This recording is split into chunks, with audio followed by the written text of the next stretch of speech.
pleasing the lowly adopted son. The pampered legitimate daughter picked chestnuts from fire with bare hands. When she presented the chestnuts to her brother with her burned hands, he maintained a cold expression, concealing the turmoil in his heart. Since childhood, Zhao Zhao had always bullied Xiao Yi, relying on her status as the legitimate daughter. But since waking up yesterday after hitting her head, she suddenly shed her willful nature, becoming a delicate and adorable girl. She even constantly tried to please her second brother, whom she used to look down upon. This made Xiao Yi suspicious, wondering what new trick she was planning against him. Little did he know that Zhao Zhao was reborn, in her previous life, her father's illegitimate daughter. After entering the family, under malicious flattery, he was raised to become an arrogant and incompetent noble. In contrast, the illegitimate daughter Nan Yan was cultivated into a refined lady. Later, Zhao Zhao happily married the second son of Shu's governor, but unexpectedly, Nan Yan had already been intimate with her husband, and disfigured her with boiling water. In the end,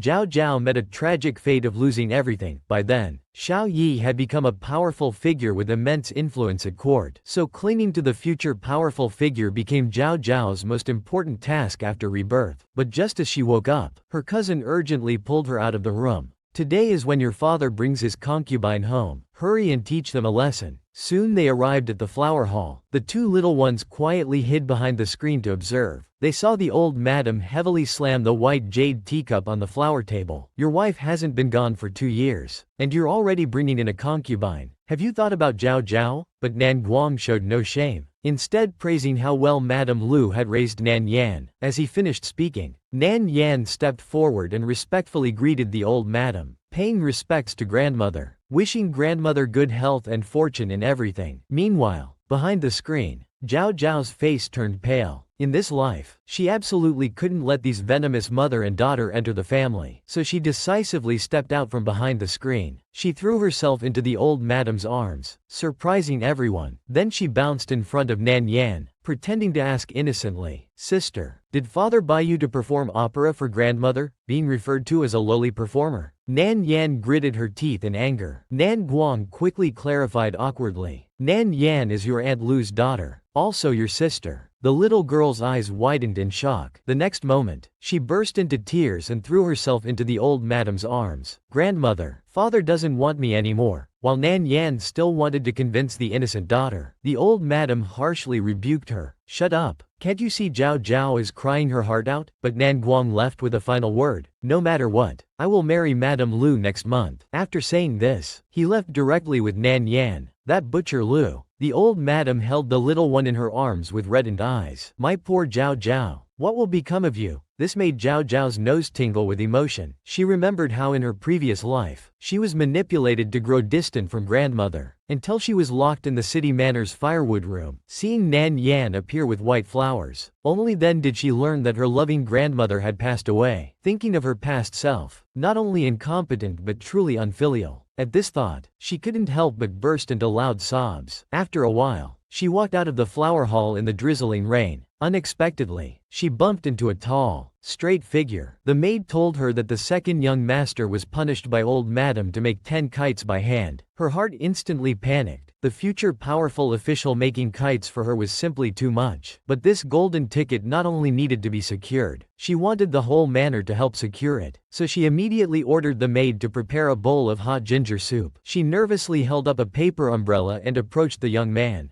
Due to their height difference, she had to stand on tiptoes, holding the paper umbrella high above his head. However, Xiao Yi impatiently raised his eyebrows and stepped back, then coldly tore up the kites in his hands. "I made the 10 kites, but how I deal with them is my business." Zhao Zhao's heart sank. Though the golden ticket had a terrible temper, she still had to win him over. She hurriedly took out 2 pieces of candy with trembling hands. "Second brother, are you hungry? Try some of my candy first." However, Xiao Yi's expression grew even darker, his gaze sharp as a knife, coldly falling on the little girl's slightly raised pinky. In his memory, whenever the little girl ordered him around, she always raised her pinky finger like this. Suddenly, the young man mercilessly slapped away her small hand. The peach blossom candy fell onto the wet ground. Zhao Zhao, with tears in her red eyes, helplessly touched her reddened hand, reminding herself, "This is the future golden ticket of the Nan family. Don't get angry. Don't get angry." So she suppressed her displeasure and put on a sweet smile. Second brother, I was thoughtless before. Please don't hold it against me. However, being only 12 years old now, the delicate little girl caught in the rain suddenly collapsed onto the ground. Yet the young man just coldly watched her fall, not moving an inch. She wasn't discovered until the maid returned. Until nightfall, Zhao Zhao finally woke up startled from her uneasy sleep. She heard the maid angrily saying that second young master was punished with a stone whip by old madam for causing the young miss to catch a cold. Her heart shook violently. All her efforts to win his favor had only made second brother hate her more. Suddenly, she had an idea. She grabbed a bottle of medicine and rushed out. When she finally reached second brother's courtyard, out of breath, she discovered that second brother's courtyard was desolate and dilapidated. Not even a single servant was in sight. Then she quietly pushed open the door. As the young man was shirtless, she could clearly see the torn flesh on his back. Feeling guilty, Zhao Zhao tiptoed closer, softly calling out, "Second brother." Xiao Yi, who was pretending to sleep, suddenly opened his eyes. A broad palm mercilessly gripped the little girl's neck. Seeing the little girl's frightened eyes, the hand slowly loosened, but it still scared Zhao Zhao enough to fall sitting on the ground. After calming down a bit, she pitifully held out the medicine. Duan Yu ointment, saying, "It can remove scars. It's very expensive." However, Xiao Yi pressed his lips tightly, secretly wondering if the little girl had changed her nature or was playing tricks. As Zhao Zhao's body trembled in fear, the small bell tied to her waistband jingled. The noise made Xiao Yi increasingly irritated, his body emanating a frightening chill. Suddenly, the young man swiftly moved closer and yanked off the noisy bell. Without any mercy, he crushed the expensive bell. The world finally returned to peace. However, Zhao Zhao stared blankly at the flattened bell, suddenly feeling the urge to cry. This was a gift from Big Brother. Go report it then. I won't report it. I'll take care of second brother. The sensitive Xiao Yi became more confused. Could the little girl have come tonight to confess? Zhao Zhao immediately tried to please him obediently. I wronged second brother before. As compensation, I'm willing to do anything for second brother. However, Xiao Yi gave a disdainful cold laugh, wanting to frighten the little girl. Then retrieve chestnuts from the fire for your brother. But Zhao Zhao took it seriously. Looking carefully, there were no tongs near the charcoal brazier. To please the future powerful figure, she was willing to risk trying, so she swallowed hard, quickly reached into the scorching charcoal brazier and took out the chestnuts. When she presented the chestnuts to brother with her burned red hands, brother used a cold expression to hide the turbulent waves in his heart. He had meant to scare her away, but didn't expect she would actually do it. Could it be that she truly realized her mistakes? Unexpectedly, the severely ill little girl couldn't bear it and fainted. This time, Xiao Yi didn't ignore her, but steadily held her in his arms. He even thoughtfully applied ointment to her burned hands. Though the young man still showed disdain, he still carried the troublesome little girl back in his arms like a princess. He stared at the unconscious little girl in his arms, recalling scenes of his past mistreatment and bullying. In his dark heart, a twisted thought suddenly emerged. From now on, only he could bully this delicate little fool. After sleeping for 2 full days and nights, Zhao Zhao finally opened her eyes hazily. She heard the maid gossiping about the mansion's affairs these 2 days. 2 days ago, old madam asked second young master how he hurt his hands. He said he didn't know, which angered old madam, who punished him to kneel in the ancestral hall copying scriptures. However, Zhao Zhao became more and more dejected as she listened. She meant to please second brother, but why did things always go wrong? This time retrieving chestnuts from the fire was all for nothing. But soon, having been hungry for 2 days, she was attracted by the fragrant bird's nest porridge, so she obediently drank the porridge with her plump cheeks. And after filling her stomach, she hurriedly went on her short legs to explain to grandmother, "It wasn't second brother's fault. I was craving chestnuts and knocked over the charcoal brazier, burning my hands." She shook her little head like a rattledrum, worried that grandmother would scold second brother. The punished Xiao Yi still maintained his cold poker face, but somehow, the little girl's words were like clear spring water, quietly nourishing his sealed heart. Old madam fell silent. After a moment, she suddenly asked the young man in a deep voice, "I wronged you this time. Do you resent me?" Xiao Yi replied respectfully on the surface, "I dare not." The shrewd old madam heard the hidden meaning. It was, dare not, rather than, will not. She then spoke a few words of comfort. She also ordered servants to select and send some proper scholarly items. Zhao Zhao immediately realized this was her chance to perform. so she suggested in her childish voice, "Also please have someone fix up second brother's courtyard and arrange some servants and maids for him." Old Madam indulgently agreed to everything. Delighted,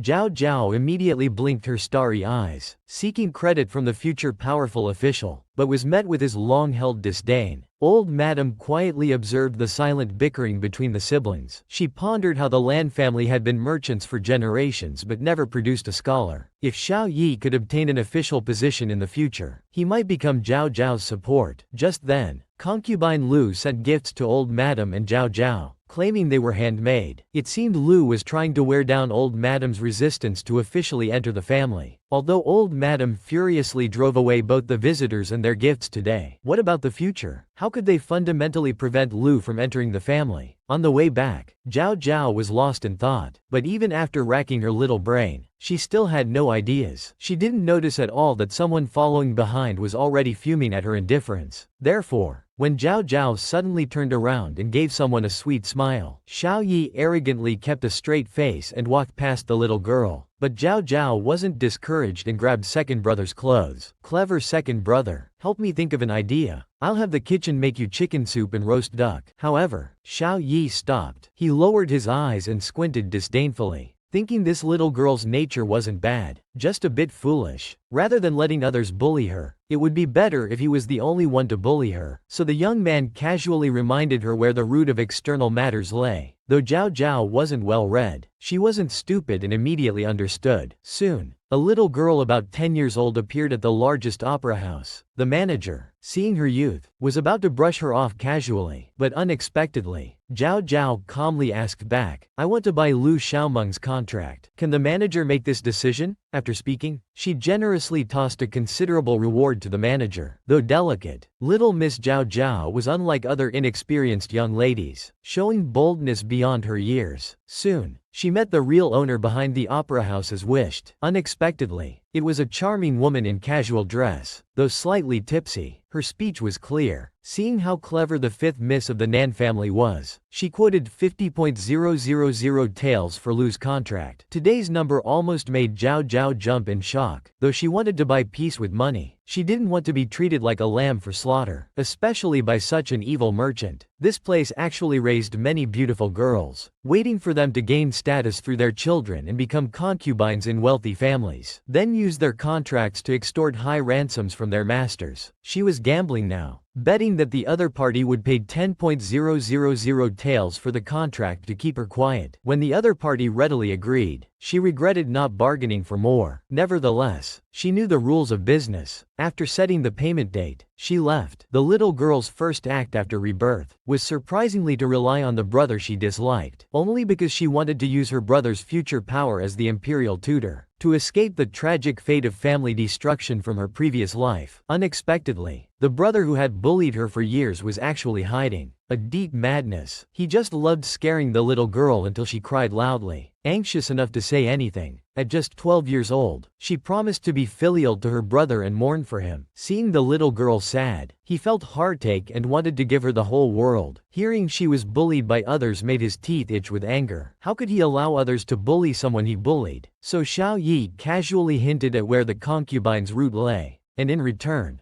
Zhao Zhao was preparing to give second brother a gift. Just as she was worried about what gift to please him with, she accidentally glimpsed Nan Yan entering the stationery shop. She immediately excitedly pulled her maid along to join the crowd. Inside, the shopkeeper was eagerly promoting an inkstone worth 1,000 taels, while Nan Yan was biting her lip hesitantly. At this moment, a delicate little girl walked in with light steps. Zhao Zhao was in high spirits, being able to witness her most disliked person in such an embarrassing situation without money. She didn't know if the inkstone was good, but today was a perfect day for face slapping. Then, right in front of Nan Yan, she grandly threw down a stack of banknotes and bought the inkstone. She heard the shopkeeper mumbling, "A legitimate young lady is indeed different from a servant's daughter." Lan Yan immediately broke into an embarrassed cold sweat, while Zhao Zhao left with her trophy, smiling broadly. The ignored Lan Yan remained in place, furious. Both were father's daughters, yet that fool lived in luxury while she lived frugally. She couldn't accept this unfairness. It was her maid's words that reminded her. Anyway, her mother would marry into the Nan family next month. As father's daughter, she could enter the Nan family early. Thinking of the luxurious life in the Nan family, her anger instantly disappeared. Meanwhile, back at the mansion,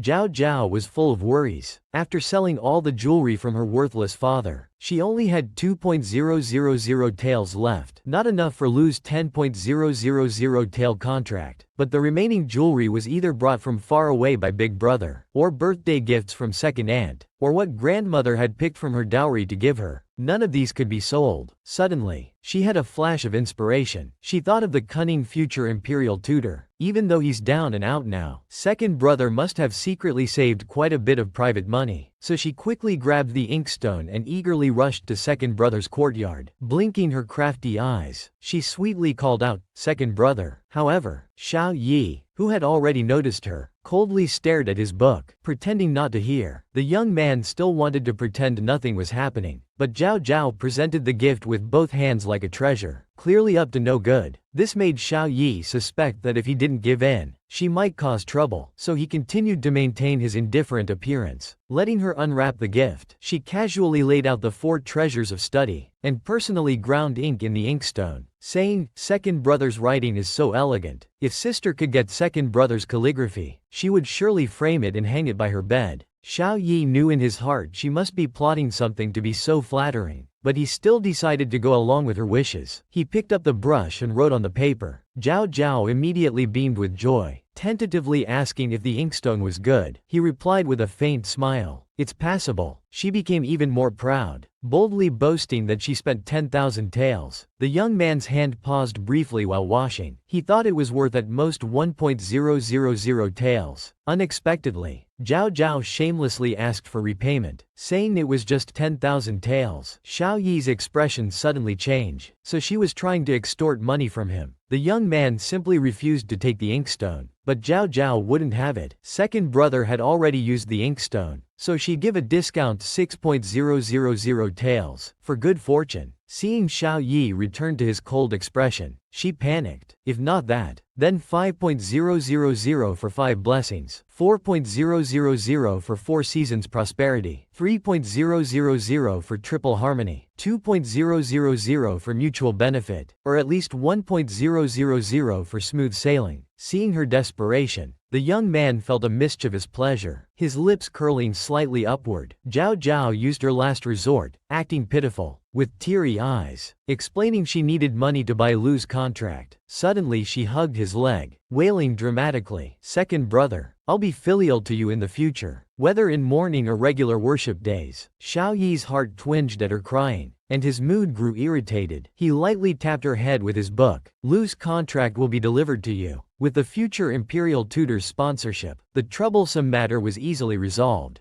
Zhao Zhao immediately felt relieved and left with happy steps. The legitimate daughter of the richest family, just for spending mere 1,000 taels, was severely scolded by her father as if she had committed a terrible crime. She was even ordered to follow the guidance of an outside servant. However, what they didn't know was that the little girl's second brother was a cunning schemer. He liked to tease his little sister but wouldn't allow others to bully her. As it turned out, after witnessing Zhao Zhao's extravagant spending of thousands, Nan Yan was determined to enter the Nan family to enjoy wealth and glory. So, she returned home with her father's favorite walnut cookies. She pretended to be well behaved, delighting her father. While they were having a pleasant conversation, she secretly reported Zhao Zhao's misdeeds. "Today I saw Zhao Zhao wastefully spend 1,000 taels, but since I'm not living in the Nan mansion yet, my status is unclear, so I couldn't correct her." Father Nan Guang was instantly enraged upon hearing this, crushing the walnut cookie in his hand. It was too outrageous. She had spent his 5 months' living expenses in one go. In his fury, he immediately decided to let the sensible Nan Yan move into the Nan mansion early. She would live with Zhao Zhao, making it convenient to properly discipline her spoiled sister as an elder sister. The servants in the Nan mansion were distraught upon hearing the master's absurd decision, but Zhao Zhao remained remarkably calm. She didn't take the petty tricks to heart at all. She even greeted Nan Yan with a smile when they ran into each other face to face. But unexpectedly, someone liked to invite trouble. That afternoon, Cousin Nan Baozu excitedly came to play shuttlecock with Zhao Zhao. She was very surprised. How can a servant move in before her mother enters the mansion? Zhao Zhao didn't want her mood disturbed, so she quickly pulled her cousin away. But Nan Yan blocked their path. She wanted to use this opportunity to establish her authority in the mansion. If you don't listen to me and study properly, do needlework and embroidery, I'll tell father. Lan Baozu immediately became angry, pulling Zhao Zhao behind her. Who do you think you are? You have no right to discipline my sister. Feeling warmth from her cousin's protection,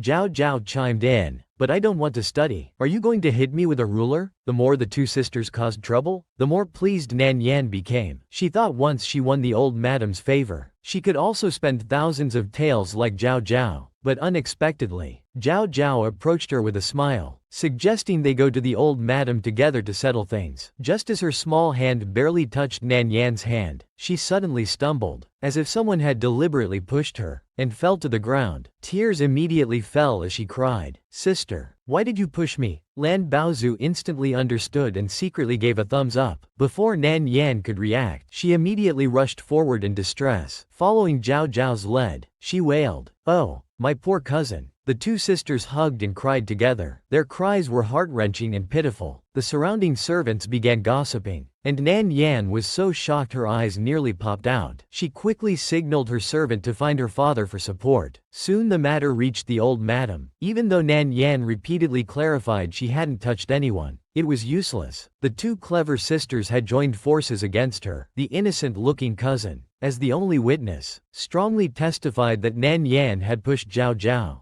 Zhao Zhao quickly rushed into her grandmother's arms, sobbing pitifully, making the old lady's heart ache. The old madam, who already disliked Nan Yan, became more disgusted and ordered her to be thrown out. Being expelled on her first day in the mansion was utterly humiliating. Nan Yan's mind was in chaos as she knelt there, dumbfounded. Just as the servants were about to lay hands on her, Nan Guang, who had rushed over upon hearing the news, immediately protected her behind him. Yanner is gentle and kind. She would never harm anyone, especially Zhao Zhao. You've committed a grave error today, far worse than Yanner. Kneel down and apologize immediately. Suddenly scolded, Zhao Zhao blinked her teary eyes, not understanding what terrible crime she had committed. Nan Guang shouted righteously, "You squandered 1,000 taels today." As soon as he finished speaking, the room fell completely silent. After a moment's pause, the old madam angrily threw her teacup at her son's forehead, making Nan Guang cry out in pain. His pathetic state amused Nan Baozu. Adding fuel to the fire, she took out a snack and asked, "Is 1,000 taels really such a large sum for our family?" Nan Guang was deeply hurt, wondering why he only received 200 taels monthly. At this moment, Xiao Yi suddenly entered with two servant girls. The young lady's top priority after her rebirth was actually her disliked brother, but unexpectedly, she got herself involved in living with the brother she despised. It turned out Zhao Zhao spent 1,000 taels to buy her second brother an inkstone. Yet her father severely scolded her as if she'd committed a terrible crime. He even demanded she hand over all her private savings, to show filial piety. At this moment, Xiao Yi suddenly entered with two servant girls. These two pretty servant girls, as Zhao Zhao knew before, one was skilled in cooking, while the other claimed expertise in fortune-telling. But under Zhao Zhao's careful observation, she noticed calluses on Chongqing's index finger and tiger's mouth, marks typically left by martial arts training. Considering who Xiao Yi was, the future imperial tutor, he was quite shrewd. He would never allow ordinary maids to serve him closely. Therefore, Zhao Zhao boldly guessed that these two maids were actually Xiao Yi's confidants. Back to the present, Xiao Yi coldly paid his respects to the old madam. The old madam glanced at the maids behind him and nodded, asking if the inkstone Zhao Zhao gave was working well. Nan Guang muttered discontentedly, "How could 1,000-tael inkstone not work well?" But Xiao Yi still heard him and thought, "Very good indeed. She dared to trick me saying it cost 10,000 taels." The young man narrowed his eyes, coldly glancing at Zhao Zhao. Frightened, she immediately put on a forced smile and awkwardly scratched her face. Her skirt and socks were stained with mud, as if she had fallen earlier. Feeling guilty, Zhao Zhao started flattering shamelessly. "Second brother is so observant. Second brother is amazing." But Xiao Yi awkwardly mumbled, "bootlicker," under his breath. Suddenly, Chong Shin from behind carefully examined Nan Yan. She stepped forward and solemnly reported, "Fifth miss and this lady's zodiac signs clash, which causes problems, if the old madam allows. This servant suggests arranging for fifth miss to live with second young master. His exceptional destiny will surely resolve all the negative forces and tribulations in fifth miss's fate." The older generation preferred to believe than doubt, and most importantly, this concerned their beloved Zhao Zhao.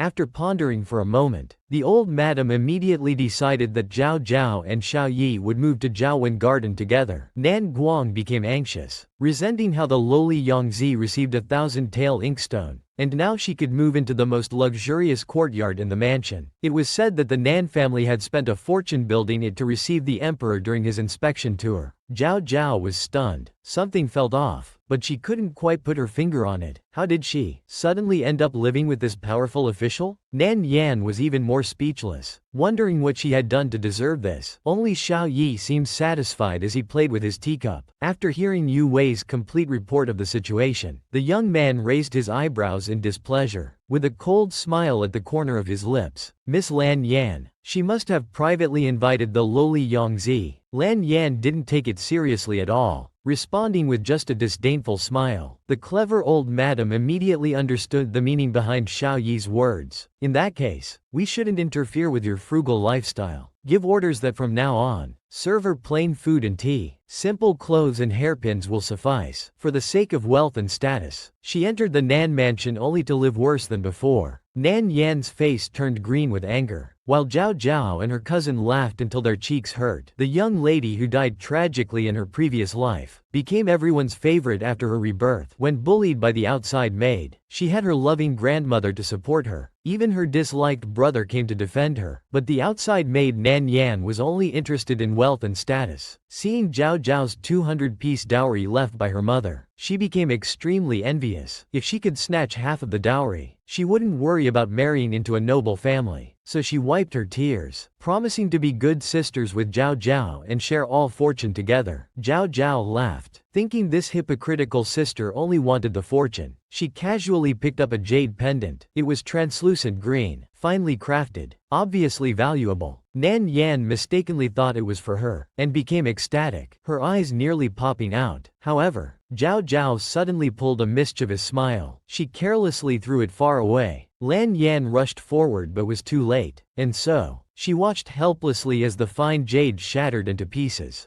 Zhao Zhao dropped a line, "Things I don't like, no matter how beautiful others find them, I will destroy them." After saying this, she left with light, cheerful steps, in a great mood, leaving Nan Yan trembling with anger. No, she must get half of Zhao Zhao's dowry, so she immediately thought of her father, Nan Guang. Nan Guang was greedy and easily persuaded. Sure enough, when he heard Nan Yan say she could get a good amount of silver each month by helping manage Zhao Zhao's dowry, he was tempted. The daughter was young and wasteful, so it made sense for him to help manage it. Seeing Nan Yan cry over not having a dowry herself, he quickly comforted his daughter, saying he would make Zhao Zhao give half of her dowry to Zhao Wenyuan. Nan Guang unusually took the initiative to visit Zhao Zhao. Zhao Zhao was very happy, but when she heard her father's purpose was money, her mood instantly sank. Though disappointed, she still took out her money pouch to show her father. After buying the inkstone, she had no money left. Unexpectedly, Nan Guang shamelessly ordered Zhao Zhao to split her dowry with her sister and let him manage the rest. Xiao Yi couldn't sit still anymore. He asked contemptuously, "Third uncle, what do you mean by this?" Nan Guang mockingly replied that Xiao Yi was a kept man, letting a woman spend money on him.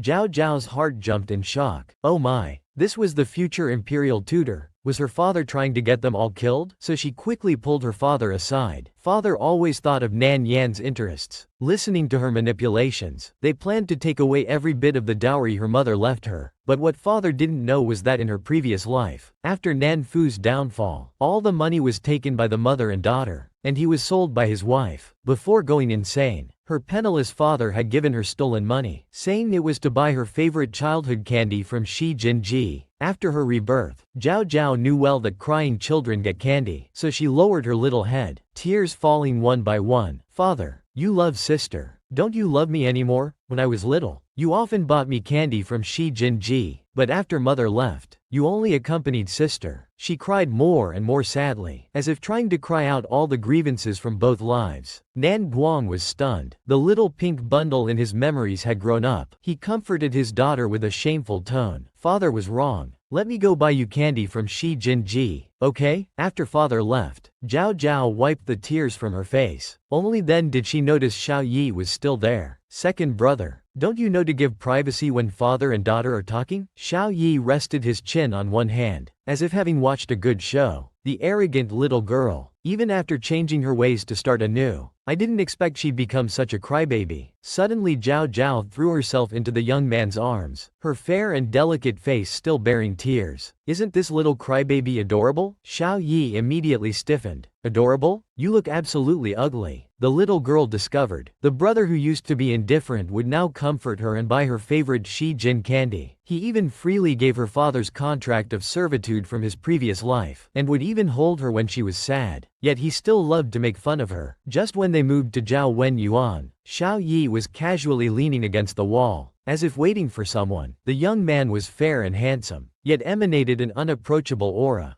Zhao Zhao immediately called out sweetly, "Second brother," only to be met with his look of disdain, but she didn't give up and continued flattering him. Second brother is so talented and knowledgeable. You must know what Zhao Wen means. However, Xiao Yi gave her a deep look and explained plainly, hearing the way in the morning, one can die content in the evening. Zhao Zhao was confused. Why would one die in the evening after understanding the truth in the morning? She suddenly thought of how in her previous life, she only realized her mistake in judging people when she was about to die. Xiao Yi chuckled. Do you really want to turn over a new leaf? Though the words felt strange, she still nodded obediently. Hearing the way in the morning and dying in the evening can mean that after understanding life's beliefs, one practices them willingly, content even in death, like those noble people who willingly sacrifice their lives when the nation faces life or death situations. The young man's determined gaze reminded Zhao Zhao of Xiao Yi from her previous life. In the previous life, Xiao Yi repeatedly went to war for the country, but his brilliant military achievements always drew jealousy and schemes from other officials. Even the common people believed that the imperial tutor was a powerful, treacherous official, but they never thought about how throughout history, no treacherous official would willingly die to protect their country. Zhao Zhao suddenly realized how to repay second brother. She would use the court secrets she accumulated in her previous life. She would pave a glorious path for him to gain both fame and fortune, making him respected by all and remembered in history. So she suddenly spoke. Second brother, you will definitely become a meritorious official beloved by all. Unlike her previous flattery, her tone was incredibly firm. Xiao Yi was surprised, his heart softening involuntarily. The next day, Zhao Zhao was writing diligently in the pavilion. This was because yesterday Xiao Yi complained her handwriting was too ugly and told her to practice. She happened to look up and saw her father Nan Guang carrying candy from Shi Jinji walking this way. She was about to run happily to greet him, when she saw Nan Yan blocking father's path. It turned out Nan Yan was very unhappy, as she hadn't received the good news about the dowry distribution yesterday. Now seeing father buying candy for her sister, it was clear he had been won over, so she deliberately sobbed and shed tears of grievance. Nan Guang's heart immediately melted at her crying. He hurriedly took his pitiful daughter out to eat. This scene was witnessed by Zhao Zhao from afar. Over these years, during festivals when father had reunion dinners with them, he never thought of the little daughter waiting lonely in the mansion. If father and they were a family, what was she? She became extremely dejected, lost the mood to practice, and walked out of the pavilion dejectedly. At the same time, behind the artificial mountain at the back of the pavilion, a young man in black had seen everything. He watched expressionlessly as the little girl left. Lost in thought, an unexpected comfort suddenly appeared, pulling him back from his thoughts. Master, we've searched the Nan family everywhere these years, but haven't found that thing. After thinking for a moment, Xiao Yi ordered to search the remaining ancestral hall, and Wei was stunned. After all, it was where their ancestors rested. Not quite appropriate. However, the young man gave Wei a cold glance. He immediately shuddered in fear and hurriedly bowed to accept the order. But Xiao Yi suddenly ordered to first buy a box of candy from Shi Jingji. Though startled, he still obediently complied. Soon, Xiao Yi, carrying a box of Shi Jingji candy, strode into Zhao Zhao's chamber. The room was in complete disarray. The little girl was hugging her knees, staring blankly. Zhao Zhao glanced sideways as her casual second brother sat down in the chair by the bed. Second brother, this is my chamber. What are you doing here? However, the young man casually tossed a candy into his mouth. Strawberry flavor. Try it. The little girl was in no mood and turned her face away in refusal. Xiao Yi chuckled. Aren't you the spoiled little crybaby who whines to make your father buy you candy? Zhao Zhao stared at the Shi Jingji candy box, her eyes immediately turning red. I only whined to father for candy hoping that he would. After crying for a while, she quickly wiped away her tears. What does second brother mean by bringing me candy? Are you trying to cheer me up? Xiao Yi's expression turned serious. Then he mockingly replied, I'm just using this candy as an excuse to come laugh at you. After all, we still have many scores to settle. The little girl was really not in the mood to argue, so she wrapped herself in the blanket like a cocoon, wanting to win by default before asking him to leave. Xiao Yi took out a leather envelope, placed it on the blanket before leaving. After he left, Zhao Zhao quietly emerged from under the blanket. She curiously opened the envelope. Her pupils suddenly contracted. It was Madame Lu's slave contract. The previous sadness was instantly washed away by overwhelming joy. She hugged the contract, screaming and rolling on the bed in happiness. Unexpectedly, this scene was caught by Xiao Yi, who had returned. The atmosphere instantly became awkward. The little girl hurriedly put on a sad expression. Xiao Yi saw through but didn't expose her, his lips curling into a slight smile. You have half a month left to prepare. Like a thief, Zhao Zhao made sure the young man had really left, before hugging the contract and excitedly spinning around the room 7 or 8 times. The future high official was truly generous, giving away 10,000 taels so easily. She happily stored the contract away and ordered her maid to find out who was the most unreasonable and troublesome ruffian. She wanted to present a grand gift at her father and Madame Lu's wedding. The little girl actually agreed to let father marry that viper-hearted concubine. She even persuaded grandmother, who strongly opposed it. She had carefully set up a trap for her good stepmother. How could it be complete without the main character? Completely unaware of this, Madame Lu was still immersed in the joy of marrying into a noble family. She had been a concubine for over 10 years, and had been laughed at for just as long. On her wedding day, she would invite all sorts of people to show off properly. Once she became Madame Nan, the first thing she would do was find a good marriage for her daughter. Lan Yan immediately thought of Zhao Zhao's marriage prospect, the second son of Shu's governor, a man with excellent looks, education, and family background. Since that little wretch refused to share the dowry, she would steal her marriage prospect instead. Hearing this, Madame Lu repeatedly praised her daughter's good taste. Truly worthy of being my daughter. Meanwhile, Zhao Zhao wasn't idle either. Being forced by second brother to practice calligraphy, she was in a gloomy mood. Her maid brought her wonderful news. They had found an unparalleled scoundrel, a complete good-for-nothing who was idle and addicted to gambling, who had lost all his fortune and even sold his wife and children to pay gambling debts. In short, he was a universally despised wretch. Perfect. Zhao Zhao calmly took out Madame Lu's slave contract. She had the maid pass it to San the scoundrel, telling him there would be 500 taels more after the job was done. Early on the wedding day, Zhao Zhao deliberately wore a festive dress, with delicate gold bracelets on her wrist, making the little girl look even more fair and lovely. She happened to run into Xiao Yi. She immediately sweetly flattered him. Second brother is still as elegant and handsome today. Truly a rare and graceful young man in this world. Though knowing it was mere flattery, the young man still felt pleased. They happened to run into Nan Yan, who was proudly leading around some plain-looking young ladies. They all looked at each other awkwardly. Zhao Zhao didn't want to deal with these plain girls, but Nan Yan insisted on introducing them. These young ladies were from common families of various backgrounds. However, they were instantly attracted by Xiao Yi's handsome appearance. Upon hearing he was just an adopted son of the Nan family, destined to have no share in their vast fortune, the young ladies' gazes immediately changed. Their eyes soon fell on the expensive gold bracelet on Zhao Zhao's wrist. They all warmly offered their inferior hairpins and ornaments, saying they wanted to trade for the little girl's gold bracelet. Though Zhao Zhao wasn't stingy, she wasn't a fool either. She could see right through their blatant attempt to swindle her, wanting to trade such things for her jewelry. These people were truly shameless. So, she unceremoniously pushed everything back to them. Gift exchanges are meant for friends and relatives. We're not at that level yet. The young ladies immediately became furious. Just because you have some money, who do you think you're looking down on? Nan Yan, as her sister. Why don't you teach her a lesson? Nan Yan's face turned green with anger, wishing she could throw these fools out. Meanwhile, A group of middle-aged women in colorful clothes and heavy makeup joined the ranks of fools. Among them, Madame Zhang, acting as an elder, tried to force Zhao Zhao to bow. The clever Zhao Zhao wouldn't fall for this. Madame Lu hadn't even entered the family yet. What kind of elders were these people? If they were anyone's elders, they were Nan Yan's. Whether it was entertaining or paying respects, that should be Nan Yan's responsibility. Nan Yan, suddenly dragged into this, was extremely embarrassed. But since it was her mother's important day, she couldn't lose her temper and could only glare angrily at these ignorant people. However, these people were intent on getting what they could, persistently demanding expensive meeting gifts from the little girl. Zhao Zhao didn't want to entangle with these people any further. She coldly replied, "Excuse me," and prepared to leave. At this moment, the impatient Madame Zhang suddenly lunged forward, trying to grab the little girl's jewelry. Startled, Zhao Zhao's first reaction was to look for second brother. Just then, the young man suddenly rushed forward and grabbed Madame Zhang's wrist, his face dark and terrifying, his brows furrowed, thinking that if Madame Lu enters the family, wouldn't the little girl be bullied to death? With a crisp crack, he forcefully broke the woman's wrist. A pig-like shriek instantly echoed throughout the entire Nan mansion. Yet the young man smiled mysteriously, suggesting the woman go complain to the bride in the main hall. The wealthy family's third madam turned out to be a common scoundrel's wife, and this was actually the legitimate daughter's carefully planned masterpiece. Zhao Zhao's goal was to make her father completely despise his vicious concubine. But unexpectedly, before the show could begin, the concubine's group of friends started causing chaos at the wedding first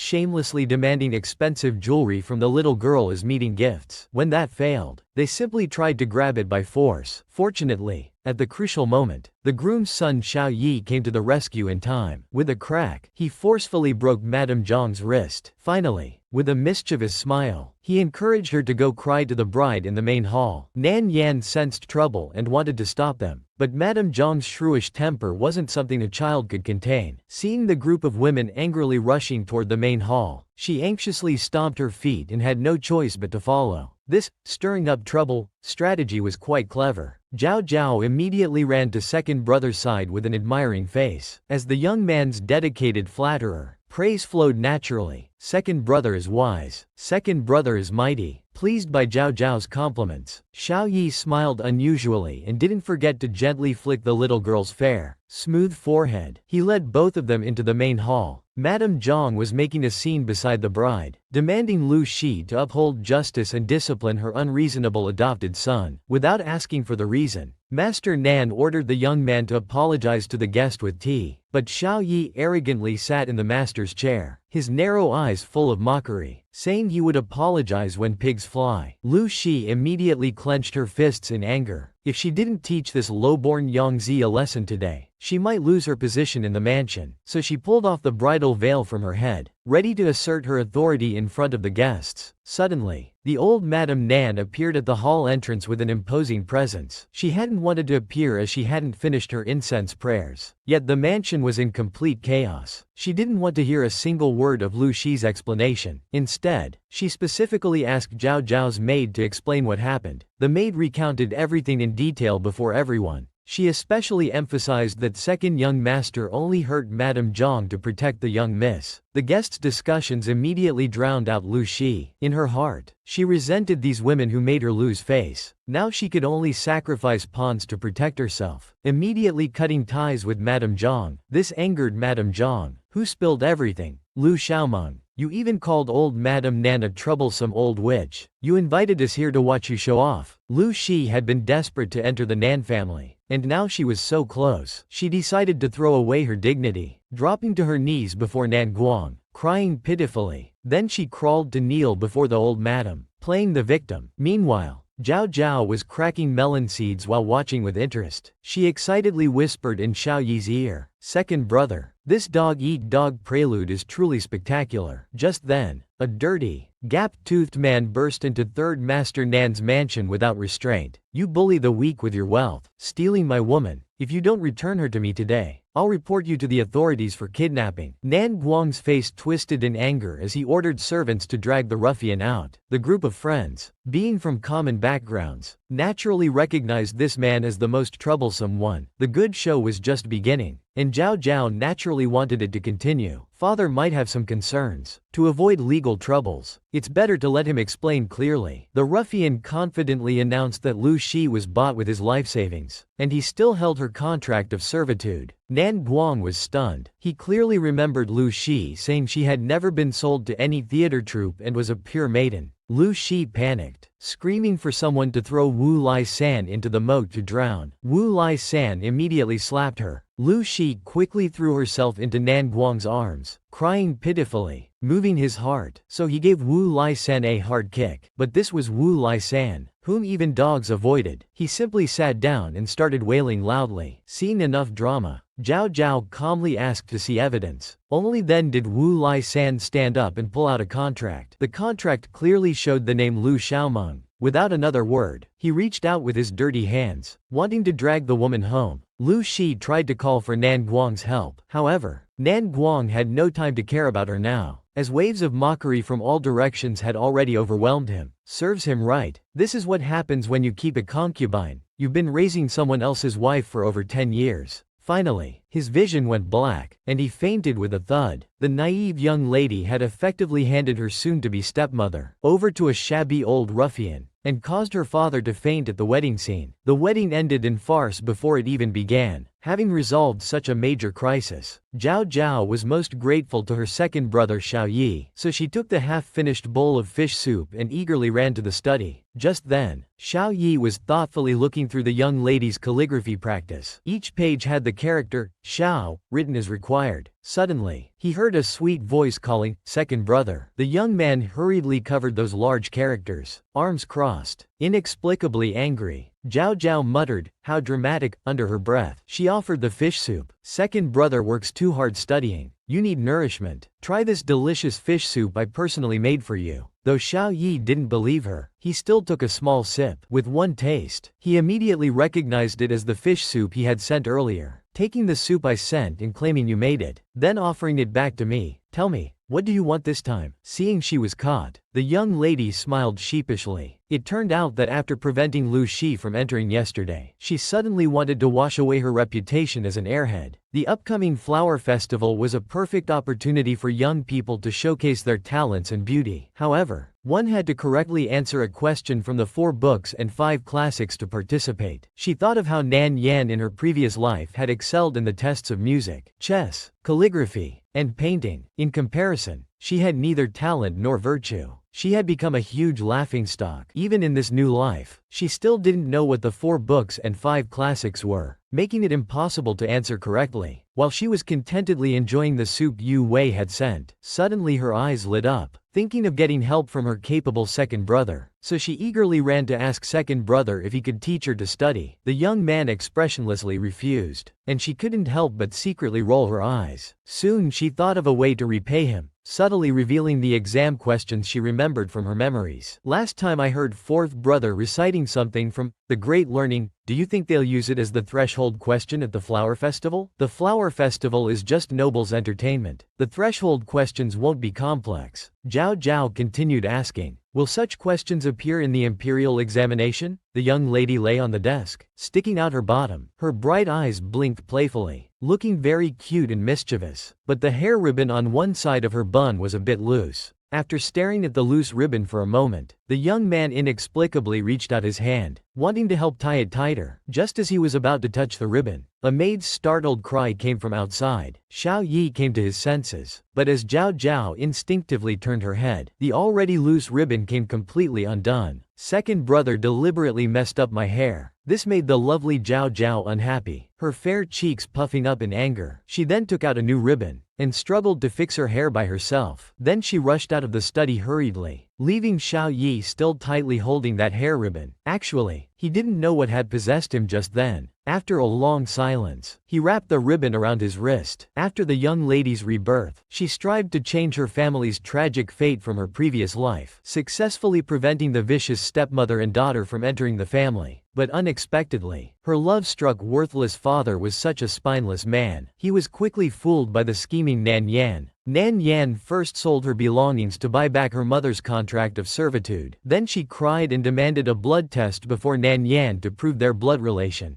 Nan Yan did all this not for her mother, but to clear obstacles for her future as an official's wife. However, Nan Yan became more determined to marry Lu Shi, even willing to fall out with the old madam and angrily move out of the Nan residence. Zhao Zhao was speechless about her father's actions. Now she just wanted to see how grandmother would meet her cousin. After much consoling, grandmother still looked worried. She gently persuaded, "Father is short on money and won't stay out long. You needn't worry about him. Actually, granddaughter came today for another matter requiring your permission." Grandmother was so relieved that without asking, she waved her hand telling her to take money from the accounting room as she pleased. However, Zhao Zhao proudly shook her head and declared confidently, "I want to study at school, then participate in the flower festival, to let everyone know the Nan family isn't just about money-grubbing merchants." As soon as she finished speaking, the room fell into silence. Grandmother looked astonished, and cousin Nan Baozu anxiously felt the young lady's forehead, worried that fever had affected her mind. Isn't shopping every day good enough? It would be so embarrassing to come last in public tests of music, chess, literature, and art. But the young lady insisted on bringing honor to the family. Seeing this, the old madam stopped objecting, worried that Zhao Zhao would be upset about coming last. She said, "Zhu girl, accompany your sister to school." With Zhu girl at the bottom, our Zhao Zhao might have a chance to shine. Nan Baozu choked on a piece of cake, fighting back tears as she made a final struggle. "Can I refuse?" Early the next morning, the beauty-loving Zhao Zhao excitedly brought a pile of clothes to the study, wanting Xiao Yi to help her choose. However, the young man didn't even look up, continuing to practice his calligraphy. Being ignored, Zhao Zhao huffed angrily, but still persisted in acting cute and coy with the young man. Xiao Yi sighed helplessly. There really wasn't a more appearance-conscious girl than her, going to school as if it were a beauty pageant. Zhao Zhao ignored him, holding up clothes against herself one by one. A light yellow-green dress made the young lady look like a sprouting willow tree, full of vitality. So Xiao Yi commented that the water blue dress made the flower-like young lady look even more fair and lovely. The young man deemed it too plain. Zhao Zhao pulled out a jasmine white dress. Before she could ask, Xiao Yi coldly said 3 words, like funeral clothes. He froze. Then she pouted and grumbled, "Second brother, with such poor taste, you'll never find a wife." After saying this, she gathered up the clothes and strode away. With a deep smile, he took a breath of the lingering lotus fragrance in the air, which faded moments later. Shi Yan was a highly educated and skilled dark guard. He took out a rectangular pen box from the drawer, tossed it to Shi Yan, telling him to be Zhao Zhao's study companion and give her the box. Zhao Shi Yan nervously caught the box steadily. This was the master's prized brush that cost 10,000 taels from the ghost market, formerly owned by the previous dynasty's imperial concubine Yang. Even more surprising was that the master, worried about the young lady being bullied, had sent himself away. Shi Yan, just as he was about to protest, Xiao Yi shot him an icy glare. He immediately accepted the order proudly and boldly. The young lady was only starting school at age 12. That annoying brother gave her a brush worth 10,000 taels, and worried about her being bullied, sent a skilled guard as her study companion, because brother knew that she was going to the school funded by the Nan family, and Nan Yan, the daughter from outside, happened to study there too. Who would have thought that delicate she would get into a fight over brother's gifted brush? Early in the morning,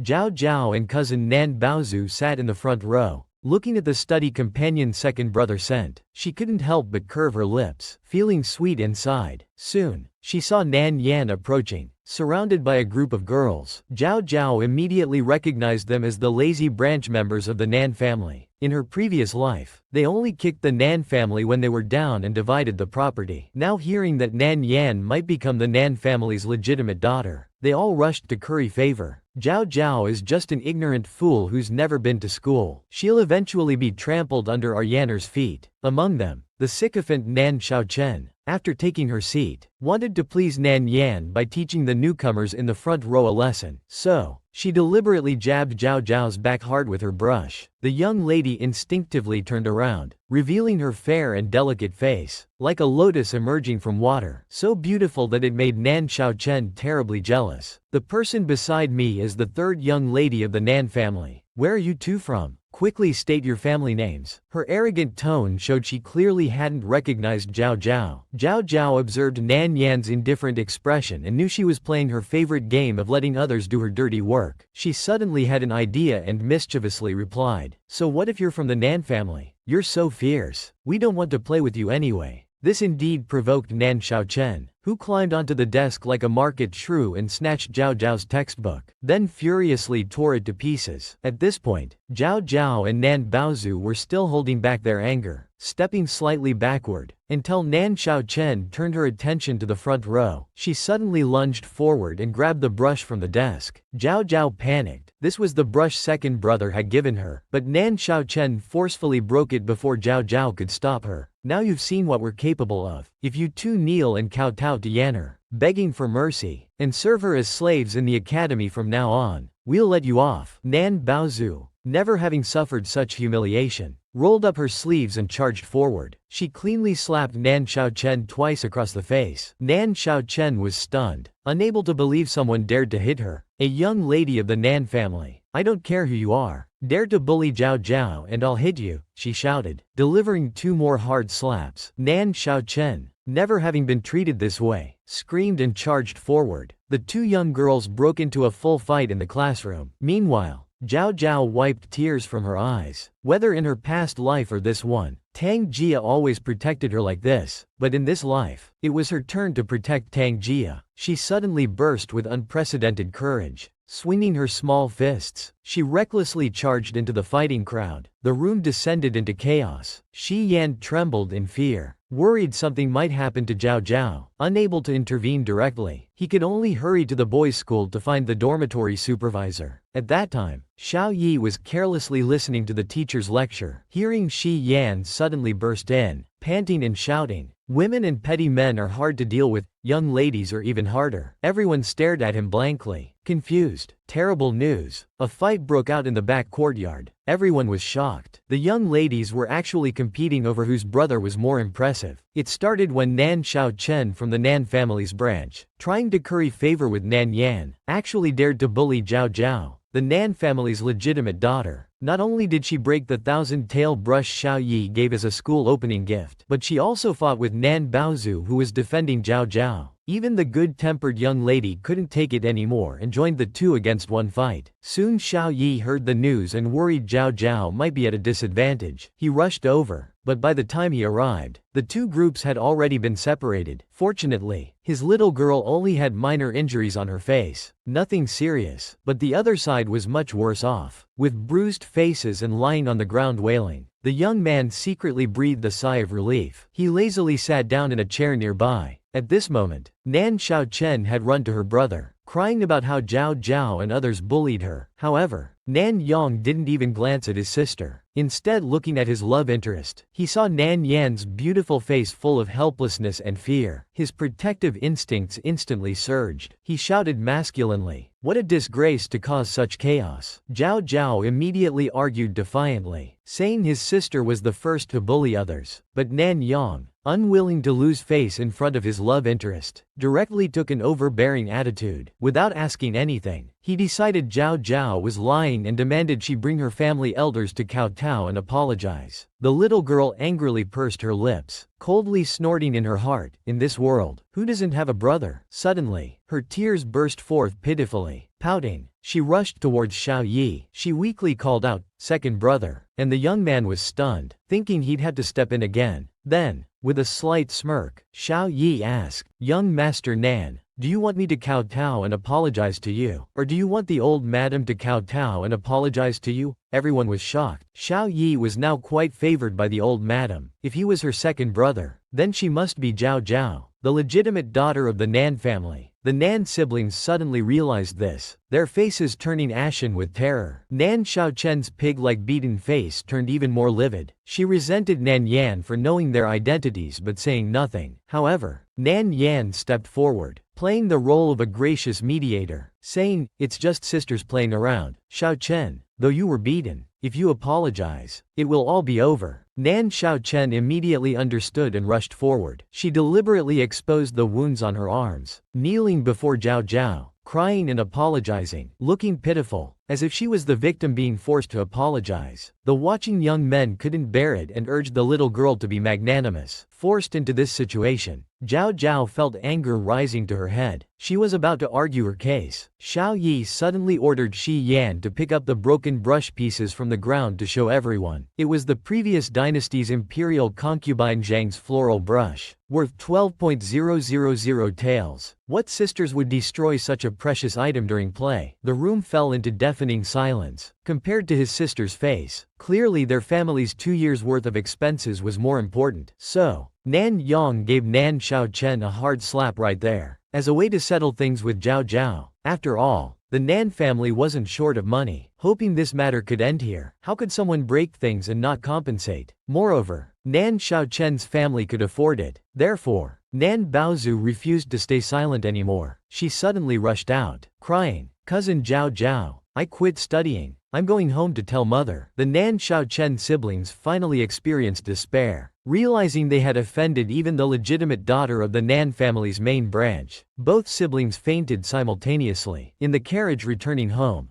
Zhao Zhao curled up sadly in the corner, occasionally stealing glances at the expressionless young man. "I didn't know the brush second brother gave me was so valuable. If I had known, I wouldn't have brought it to school." However, Xiao Yi didn't mind. He beckoned to the little girl with his finger, and she immediately scurried over. However, Xiao Yi pinched her injured cheek. It was fine until touched, but once touched, she immediately yelped in pain. From the young man's dark eyes, she seemed to read a hint of disbelief. How could the cold-hearted future imperial tutor spoil her? Only by playing the role of sister for a very long time could she touch her brother's heart. "Second brother, if I become ugly, will you stop caring about me?" The little girl's sudden closeness, bringing a sweet lotus fragrance, made the young man stiffen. He could only lean away, saying, "As if I care much about you now." He secretly rolled his eyes, cursing in his mind that the future imperial tutor was truly unlikable. Soon after, Xiao Yi noticed the wounds on the little girl's wrist. Without a word, he grabbed her wrist and rolled up her sleeve. Her originally fair and delicate arm was covered in injuries from the fight. The young man expressionlessly took out a medicine jar. He applied it bit by bit to her wounds. His movements weren't gentle at all, making her cry out in pain. Who told the bullied little girl to be so cute? The delicate little princess actually wanted to transform into a talented lady. She even developed a comprehensive quick learning method. That was playing the zither, playing chess, painting, and reciting books simultaneously, a four-pronged, all-around approach. As a result, in her hurry, she spilled a plate of paint on her head. Earlier that day at the clan school, Xiao Yi stood up for the bullied Zhao Zhao. He demanded compensation from the Nan siblings for breaking the brush, no less than 12,000 taels. Unexpectedly, just as Zhao Zhao returned to the Nan residence, Madame Wen, the Nan siblings' mother, followed closely behind to pay a visit. Upon seeing the little girl, her attitude was even warmer than towards her own daughter. But Zhao Zhao ignored her. Instead, she rushed to old Madame Nan's side. "Grandmother, your granddaughter caused big trouble at school today." The old madam was too worried to even think about scolding her. She naturally directed her anger at the ungrateful Madame Wen. "Our family has always treated your entire family well, and this is how you repay us, by hurting my granddaughter." Madame Wen first smiled apologetically, pushing all responsibility onto Nan Yan. Seeing that she couldn't fool the old madam, she tried to use a woman's reputation to pressure the foolish Zhao Zhao, since she still had a marriage agreement with the Cheng family's son and surely wouldn't want to ruin her reputation. However, what they didn't know was that Zhao Zhao was reborn. In her previous life, she had already seen through her fiancé's true nature. After being reborn, she couldn't wait to break off the engagement. Therefore, she didn't care about the marriage agreement at all. "Grandmother, when others harm me, do I not even have the right to seek justice?" The little girl's injured face was full of timidity and innocence. Seeing this, the old madam's anger grew stronger. With a stern face, she ordered Madame Wen to compensate 12,000 taels for the broken brush before considering the matter settled. Suddenly, a cheerful female voice came from outside the hall. Looking towards the sound, they saw Nan Baozu holding a stack of account books. Following Second Aunt Zhang came from an escort agency family, carrying the natural authority of a bandit leader. She threw the account books on the table next to Madame Wen, hands on her hips, full of dominance. "While your husband was the manager at the Nan residence, he gradually embezzled 100,000 taels. Now return it all. Otherwise, we'll settle this at the government office." Nan Baozu parroted like a bird, "Return it all." Madame Wen was already suffocating at the thought of paying 12,000 taels. Now hearing the astronomical figure of 100,000 taels, she couldn't believe that the Nan family would be so heartless to their own relatives. But second aunt raised her sharp eyebrow. "Look what state your children left Zhao Zhao and Baozu in, yet you dare speak of being relatives? From now on, the Nan family no longer has relatives like you." Nan Baozu happily made a face behind her. "No longer has relatives like you." Second aunt's decisive handling perfectly matched old madam's wishes, so the old madam simply agreed. The two little ones were overjoyed, genuinely admiring second aunt. After Madame Wen left, Zhao Zhao apologetically held second aunt's hand. "Second aunt, I was wrong. I insisted on going to school and got cousin involved in the fight." But second aunt instead told the little girl that next time she fights, let Nan Baozu charge forward and run as far as she can. Zhao Zhao's nose instantly tingled. She hugged second aunt and burst into tears. How foolish was she in her previous life to not be close to such a wonderful aunt. Second aunt smiled and patted the little girl's head, comforting her not to cry. If she really wanted to participate in the flower festival, the Nan family would invite the best masters to teach at home. Early the next morning, an incredible scene appeared in the garden of Chaowen Yuan.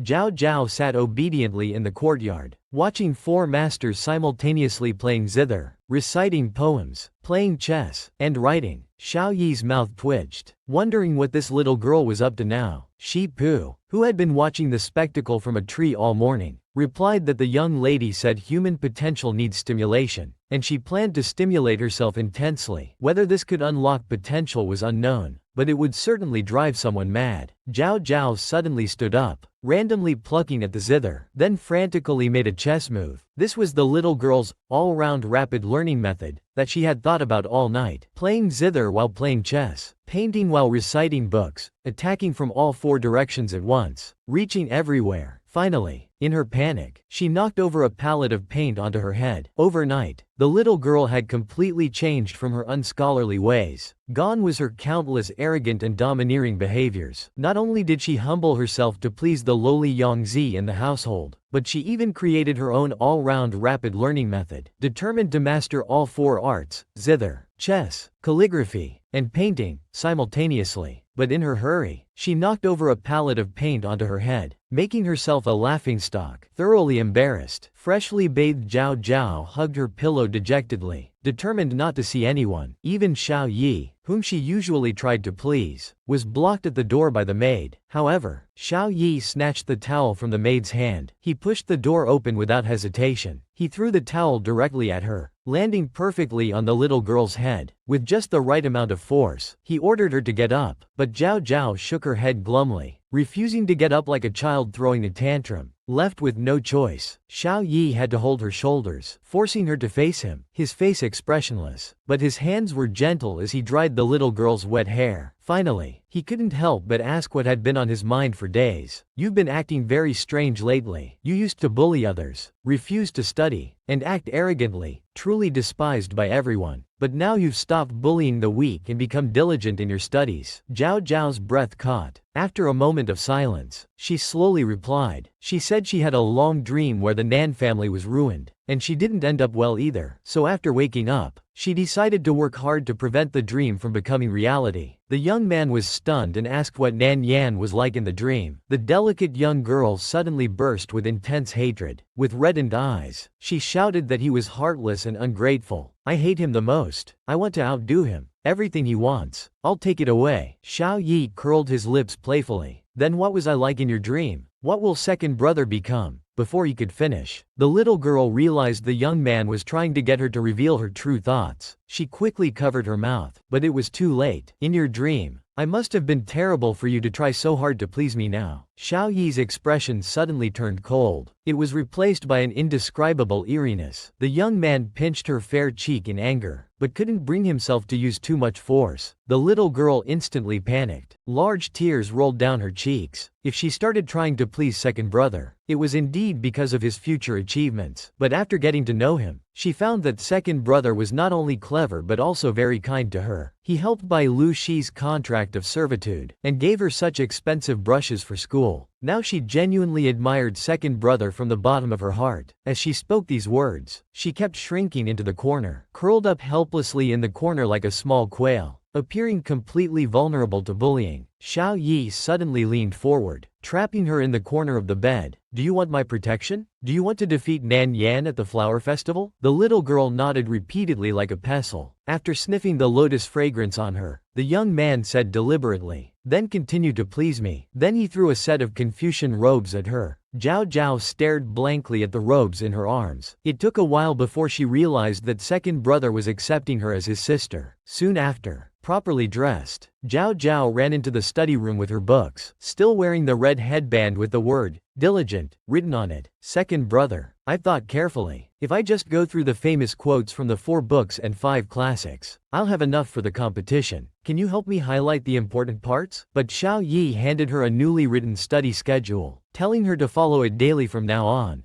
Zhao Zhao trembled all over, breaking into a cold sweat. She took the schedule with a forced smile. "Second brother, your schedule is wrong. It seems I can only sleep for 3 hours. However," Xiao Yi glanced at her indifferently. "What do you think 'rising at cockcrow' means?" The little girl was instantly deflated. The reborn little girl finally confessed to her disliked brother. Her sudden attempt to please him was to gain favor with his future immense power. But unexpectedly, she gained her brother's approval. She thought she was about to welcome happy days. However, what awaited her was a suffocating study schedule. Wake up at 5 a.m. Then recite the 4 books and 5 classics for 6 hours. At 3 p.m., study the zither, 6 hours. Then at 7 p.m. study painting, 3 hours. Then at 9 p.m. study chess for 3 hours. Heavens, a growing young girl getting less than 6 hours of sleep. But that wasn't all. Zhao Zhao stood by the window holding her books, internally complaining about how the entire book seemed to be highlighted as important. Suddenly, a paper ball hit the back of her head. She turned around with puffed cheeks. The young man told her to read aloud. Her little face scrunched up, but she reluctantly started reading in a small voice. The next second, she was hit by another paper ball on the back of her head. This time, Xiao Yi demanded with a half smile that she speak louder. Several ready-made paper balls sat on the table, seemingly prepared for sudden attacks. Zhao Zhao's cheeks trembled with anger. Finally giving up, she shouted at the top of her lungs. She read at high volume all morning until her voice was nearly hoarse. Finally, it was time for lunch. She couldn't help but tearfully complain to the maid that second brother must be taking revenge on her. While complaining, the sharp-eyed maid immediately spotted a young doctor standing at the doorway. She kept making eye signals, but the girl just lowered her head to eat. She didn't notice the maid's coughing and gesturing. Very well. Not only did she not notice, but after taking a bite of vegetables, she continued rambling. "He's vindictive, narrow-minded, and sometimes even a bit perverted. No girl will ever like him this way. He's destined to never find a wife and die alone." After finishing her satisfying rant, Zhao Zhao finally looked up and noticed the maid's strange expression. Suddenly she felt a chill down her spine. Instinctively, she turned around. There stood Xiao Yi, who had appeared out of nowhere, staring at her coldly. She was startled and was about to get up to hide behind the maid. However, the maid had already fled first. Zhao Zhao could only nervously peek at the young man sitting across from her. He calmly took away her lunch and chopsticks. Then using her chopsticks, he picked up her favorite dish, casually reminding her that lunchtime was over and it was time to practice the zither. But I haven't eaten yet." Zhao Zhao had barely spoken when she immediately received a sharp glare from the young man. In the afternoon, Old Master was enthusiastically teaching about commerce. While discussing controversies, Zhao Zhao didn't absorb a single word, muttering in her heart that studying on an empty stomach was painful. Second brother was clearly taking revenge. After Old Master finished his explanation and kindly asked if she understood,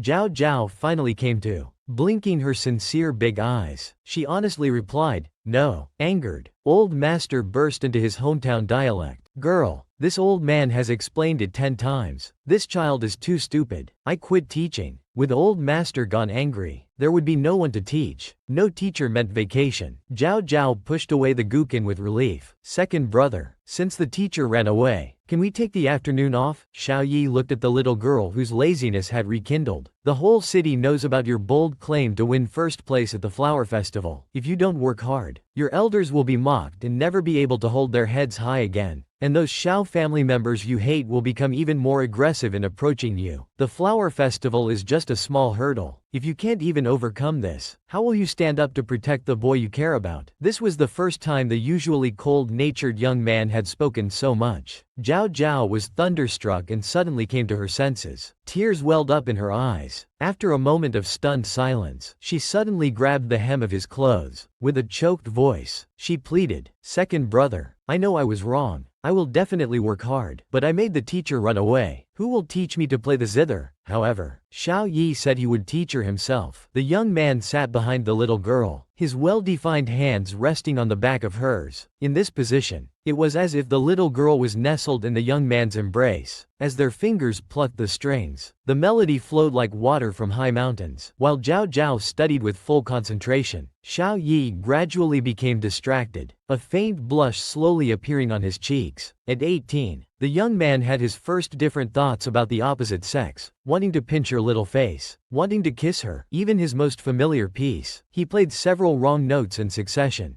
Zhao Zhao looked up at him puzzled. Xiao Yi hurriedly looked up at the sky guiltily. Composing himself, he explained seriously, "You're too stupid. You played it wrong." Zhao Zhao was speechless, wanting to bonk the future imperial master on the head. The reborn little girl finally gained the approval of her once disliked brother. She could contentedly be his sister. Yet suddenly, he no longer wanted to be just a brother. He wanted to hear the little girl sweetly call him second brother. He wanted to kiss the little girl's delicate face, not as a brother, but as a man. The cold and indifferent young man, for the first time in his life, he couldn't face his own heart like this. The next day, beauty-loving Zhao Zhao didn't even have breakfast to make a beautiful double braid, just hugged the wheelchair to send. Suddenly, little cousin Nan Baozu ran excitedly to the window carrying sugar cakes. "I heard you've been studying hard lately, so I brought you some sugar cakes." At the sight of food, Zhao Zhao's eyes immediately lit up. These sugar cakes came at just the right time. She munched one piece after another with her little mouth. These days she's been studying from dawn to dusk. She had no idea what was happening outside until her cousin mentioned it. After that day, Nan Xiaochen's family went to confront Nan Yan. They say they completely wrecked the courtyard they were renting. Although Nan Guang wasn't a qualified father, when hearing the news, Zhao Zhao still couldn't help but worry about her father. Little cousin shook her head, then took out a handkerchief to wipe the crumbs from her mouth corners. "Zhao Zhao, you're eating so urgently. Are you starving? Xiao Yi is too harsh on you. Is he not even letting you eat enough?" Little cousin complained indignantly non-stop. She completely failed to hear the soft footsteps behind her, but Zhao Zhao could see Xiao Yi. She nervously blinked and waved, trying to stop her from continuing. "Very well. This time it's little cousin's turn to fearlessly ramble on. I remember you used to curse her, saying she was cold and deep, like a snake lurking in the corner. And you were the snake-catching cat who would teach her a lesson sooner or later." Zhao Zhao pouted and was about to cry. Looking completely hopeless, little cousin finally felt the chill behind her, so she instinctively turned around. Her ears immediately stood up in fright. Feeling guilty, she told Zhao Zhao to study well and listen to second brother, then ran away like the wind, leaving Zhao Zhao alone to face the young man's terrifying dark expression. Weak and helpless, she silently prayed that second brother hadn't heard or would instantly forget everything. However, Xiao Yi had always been special towards Zhao Zhao, specially good at holding grudges and especially fond of scaring her, so he approached step by step until his tall figure completely overshadowed the little girl. The trembling little girl suddenly had an idea, respectfully and flatteringly presenting her book with both hands. "Second brother, I was wrong. Please be magnanimous. I've already memorized 1/10 of the analects. Would you like to check?" Obviously, the little girl's tactic worked quite well. His expression visibly changed from gloomy to bright. Suddenly, there was a commotion outside the study. Nan Guang was shouting anxiously and stingily, demanding his unfilial daughter Zhao Zhao to come out. "Third uncle, if you have anything to say, just ask me." A cold and indifferent voice suddenly rang out. Xiao Yi appeared holding a folding fan. elegant and dignified, but his deep eyes were filled with frightening meaning. After not seeing him for days, the lowly Yongzi actually had such a powerful presence. Nan Guang was suddenly startled and swallowed hard, while Nan Yan, bruised and swollen, lying on a stretcher, still didn't forget to attack. This time he was beaten so badly by Nan Xiaochen's family, and wanted Zhao Zhao to give up half of her dowry as compensation. Having made up his mind, his pitiful tears fell on command, appearing as fragile as if a breeze could knock him over. Nan Guang's fatherly love suddenly overflowed, his protective instincts exploding. He grabbed a nearby staff and pointed it at Xiao Yi. "This is our Nan family's business. If you don't hand over Zhao Zhao, I'll have people force their way in." However, Xiao Yi snapped open his fan with a paw sound, blocking Nan Guang's path. His thin lips sneered contemptuously, threatening in an icy tone that third uncle could try. After her rebirth, the little girl could finally be at peace as brother's sister. However, brother suddenly didn't want to be just a brother anymore. He didn't want the little girl to marry another man. He wanted to be strong enough to keep the little girl under his wing forever. During the day, Nan Guang actually came to fight for his illegitimate daughter. Without a word, Xiao Yi once again stepped in to shield Zhao Zhao. Nan Guang was instantly suppressed by the young man's powerful presence. He immediately shifted his attack to Zhao Zhao. Zhao Zhao, causing trouble in Zhu Shui is one thing, but blaming it on your sister? You truly are motherless. Mind your words. Third uncle, Xiao Yi immediately interrupted sternly. He knew the little girl was most sensitive about relationships. If she heard this, she would surely cry inside. Sure enough, Zhao Zhao crouched in the corner, quietly listening to her birth father's curses, tears dropping onto the carpet. Having finally stopped crying, she forced a stiff smile and walked out gracefully. She calmly recounted the events of that day at Zhu Shui. After listening, Nan Guang stared blankly at Nan Yan, who lowered his voice to remind him of their purpose. Only then did Nan Guang remember, putting on an act. "My daughter, I'm dying. What does the book say?" As parents command, unable to remember the rest of the phrase about parental commands, he could only secretly glance at Dan Jia. Nan Yan was speechless. After teaching it so many times, he still had to step in himself. The standards for students says, when parents teach, listen respectfully. You must obey. Father is angry today because of your unfilial behavior. As a daughter, you have the obligation to support your father. You should give your dowry for father to enjoy. Zhao Zhao felt both angry and amused. They spoke as if they were so noble, but in the end, it was all about money. Anyone can play the moral card. Zhao Zhao turned to condemn Nan Yan as the most unfilial person, deliberately driving a wedge between father and grandmother, wandering outside, ruining father's reputation for filial piety. Nan Yan panicked immediately, not for father's sake, but fearing that bearing the crime of being unfilial would prevent her from becoming an official's wife. She hurriedly grabbed Nan Guang's sleeve while crying, defending herself. The easily swayed Nan Guang, seeing his daughter's tears, became completely confused and instead scolded Zhao Zhao for bullying her sister. The scolded Zhao Zhao's eyes stung with anger. In this world, what real sister would instigate their father to steal their younger sister's dowry? Don't they know that stealing a daughter's dowry would bring shame? Father was completely deceived, but she had to make things clear today. Father either apologizes to grandmother now, or leaves and never returns to the mansion. Beside her, Xiao Yi's thin lips were tightly pressed, watching the stubborn little girl with eyes full of distress. Zhao Zhao was still waiting for father's answer when suddenly her vision went black, and she swayed, falling toward the ground. Xiao Yi hurriedly tossed aside his folding fan, steadily catching the little girl in his arms. Soon, old Madame Nan heard about Zhao Zhao's fainting and rushed over anxiously. She directed all her anger at Xiao Yi. Zhao Zhao is weak, yet you force her to study early in the morning, not even letting her eat. Isn't this abuse? However, the young man coldly countered, is excessive pampering really good? Why arrange a marriage between Zhao Zhao and the Cheng family? Would they truly accept Zhao Zhao, who knows nothing? The old madam laughed coldly. She understood these principles Xiao Yi spoke of, but her own sons were useless, couldn't even become scholars. Suddenly, as if remembering something, the old madam looked at the young man in disbelief. Xiao Yi's eyes blazed as he declared powerfully, use the family's vast wealth and Shu County connections to pave a golden path for me. Stake the Nan family's prosperity on it. The 18-year-old youth was like a sword hidden in its sheath, just waiting for the moment to be drawn. His brilliance would surely shine forth, making his name known throughout the land. After the old madam left, Xiao Yi entered the bedroom. Zhao Zhao, who who had already awakened, had just heard their conversation, her eyes sparkling with excitement. The young man remained characteristically cool, carefully cooling the bird's nest soup before bringing it to the little girl's lips. The starving Zhao Zhao took a big, satisfying sip. I believe second brother can do it, betting the entire family's fate for eternal glory. Seeing the young man scoop up another spoonful of bird's nest soup, but eating it himself, the little girl puffed her cheeks, quickly stopping Xiao Yi from stealing food, looking adorably naive. As for Nan Guang, that worthless father, he was being punished by kneeling in the ancestral hall. Zhao Zhao's mood improved immediately. Though father often couldn't think straight, he still had a good heart. What the young man didn't say was that the condition for Nan Guang to stay in the mansion was for the old madam to provide 3,000 taels for his external expenses. Seeing her spirits lifted, Xiao Yi patted her head, thinking he might as well treat the little girl as half a daughter. Suddenly he said, "You've rested enough. Time to get up and study." The little girl only wanted to gain her bad brother's love, not knowing that brother wanted to be her strict father. Conducting a devil's training, 6 hours daily reciting the 4 books and 5 classics, 6 hours learning the zither, 3 hours learning painting, 3 hours learning chess, day after day. Before they knew it, the annual flower festival arrived, attracting various high officials and noble ladies to attend, including Madame Cheng,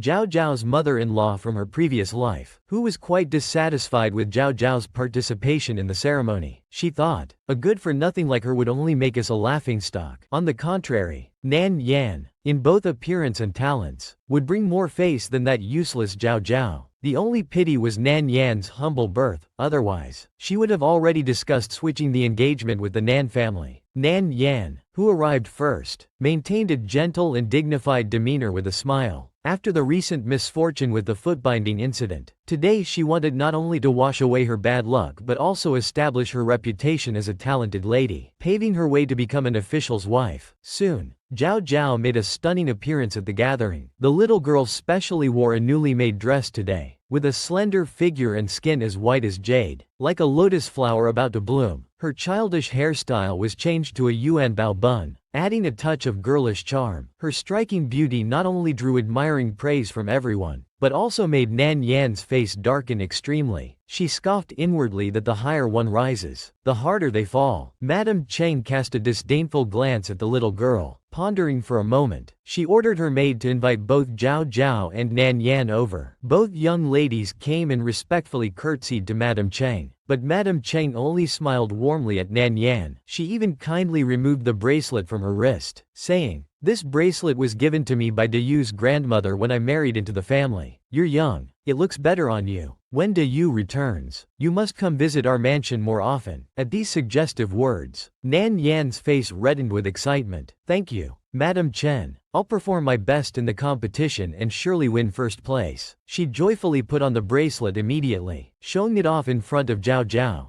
She pretended to worry and asked Zhao Zhao if, as Dayu's fiancé, she would mind. Zhao Zhao naturally didn't mind. She wanted to see how this life's scumbag and green tea would show their love. The competition began. According to the rules, young ladies must first answer a threshold question to qualify for participation. The threshold questions were drawn from bamboo tubes. In her previous life, Zhao Zhao was urged by Nan Yan to compete, hoping to impress Madame Cheng and gain her favor, but she couldn't even answer the simple threshold question. From then on, she became the laughingstock of the entire city, known to all as a useless good-for-nothing. However, in this life, she had made the greatest effort, yet ironically, she drew the most difficult question, one that ordinary young ladies couldn't answer. Nan Yan was secretly pleased. The old Madame Nan's face was full of worry. It seemed everyone was waiting for her to embarrass herself. Only Xiao Yi's thin lips curved slightly, showing complete confidence in the little girl. The little good-for-nothing finally saw the results of her efforts under her annoying brother's devil training. For the flower festival's threshold question, Zhao Zhao happened to draw the most difficult one. Explain, if one hears the way in the morning, one can die content in the evening. The examiner looked regretfully at the little girl with her head lowered. It was known that this question wasn't one that young ladies could answer, being extremely profound.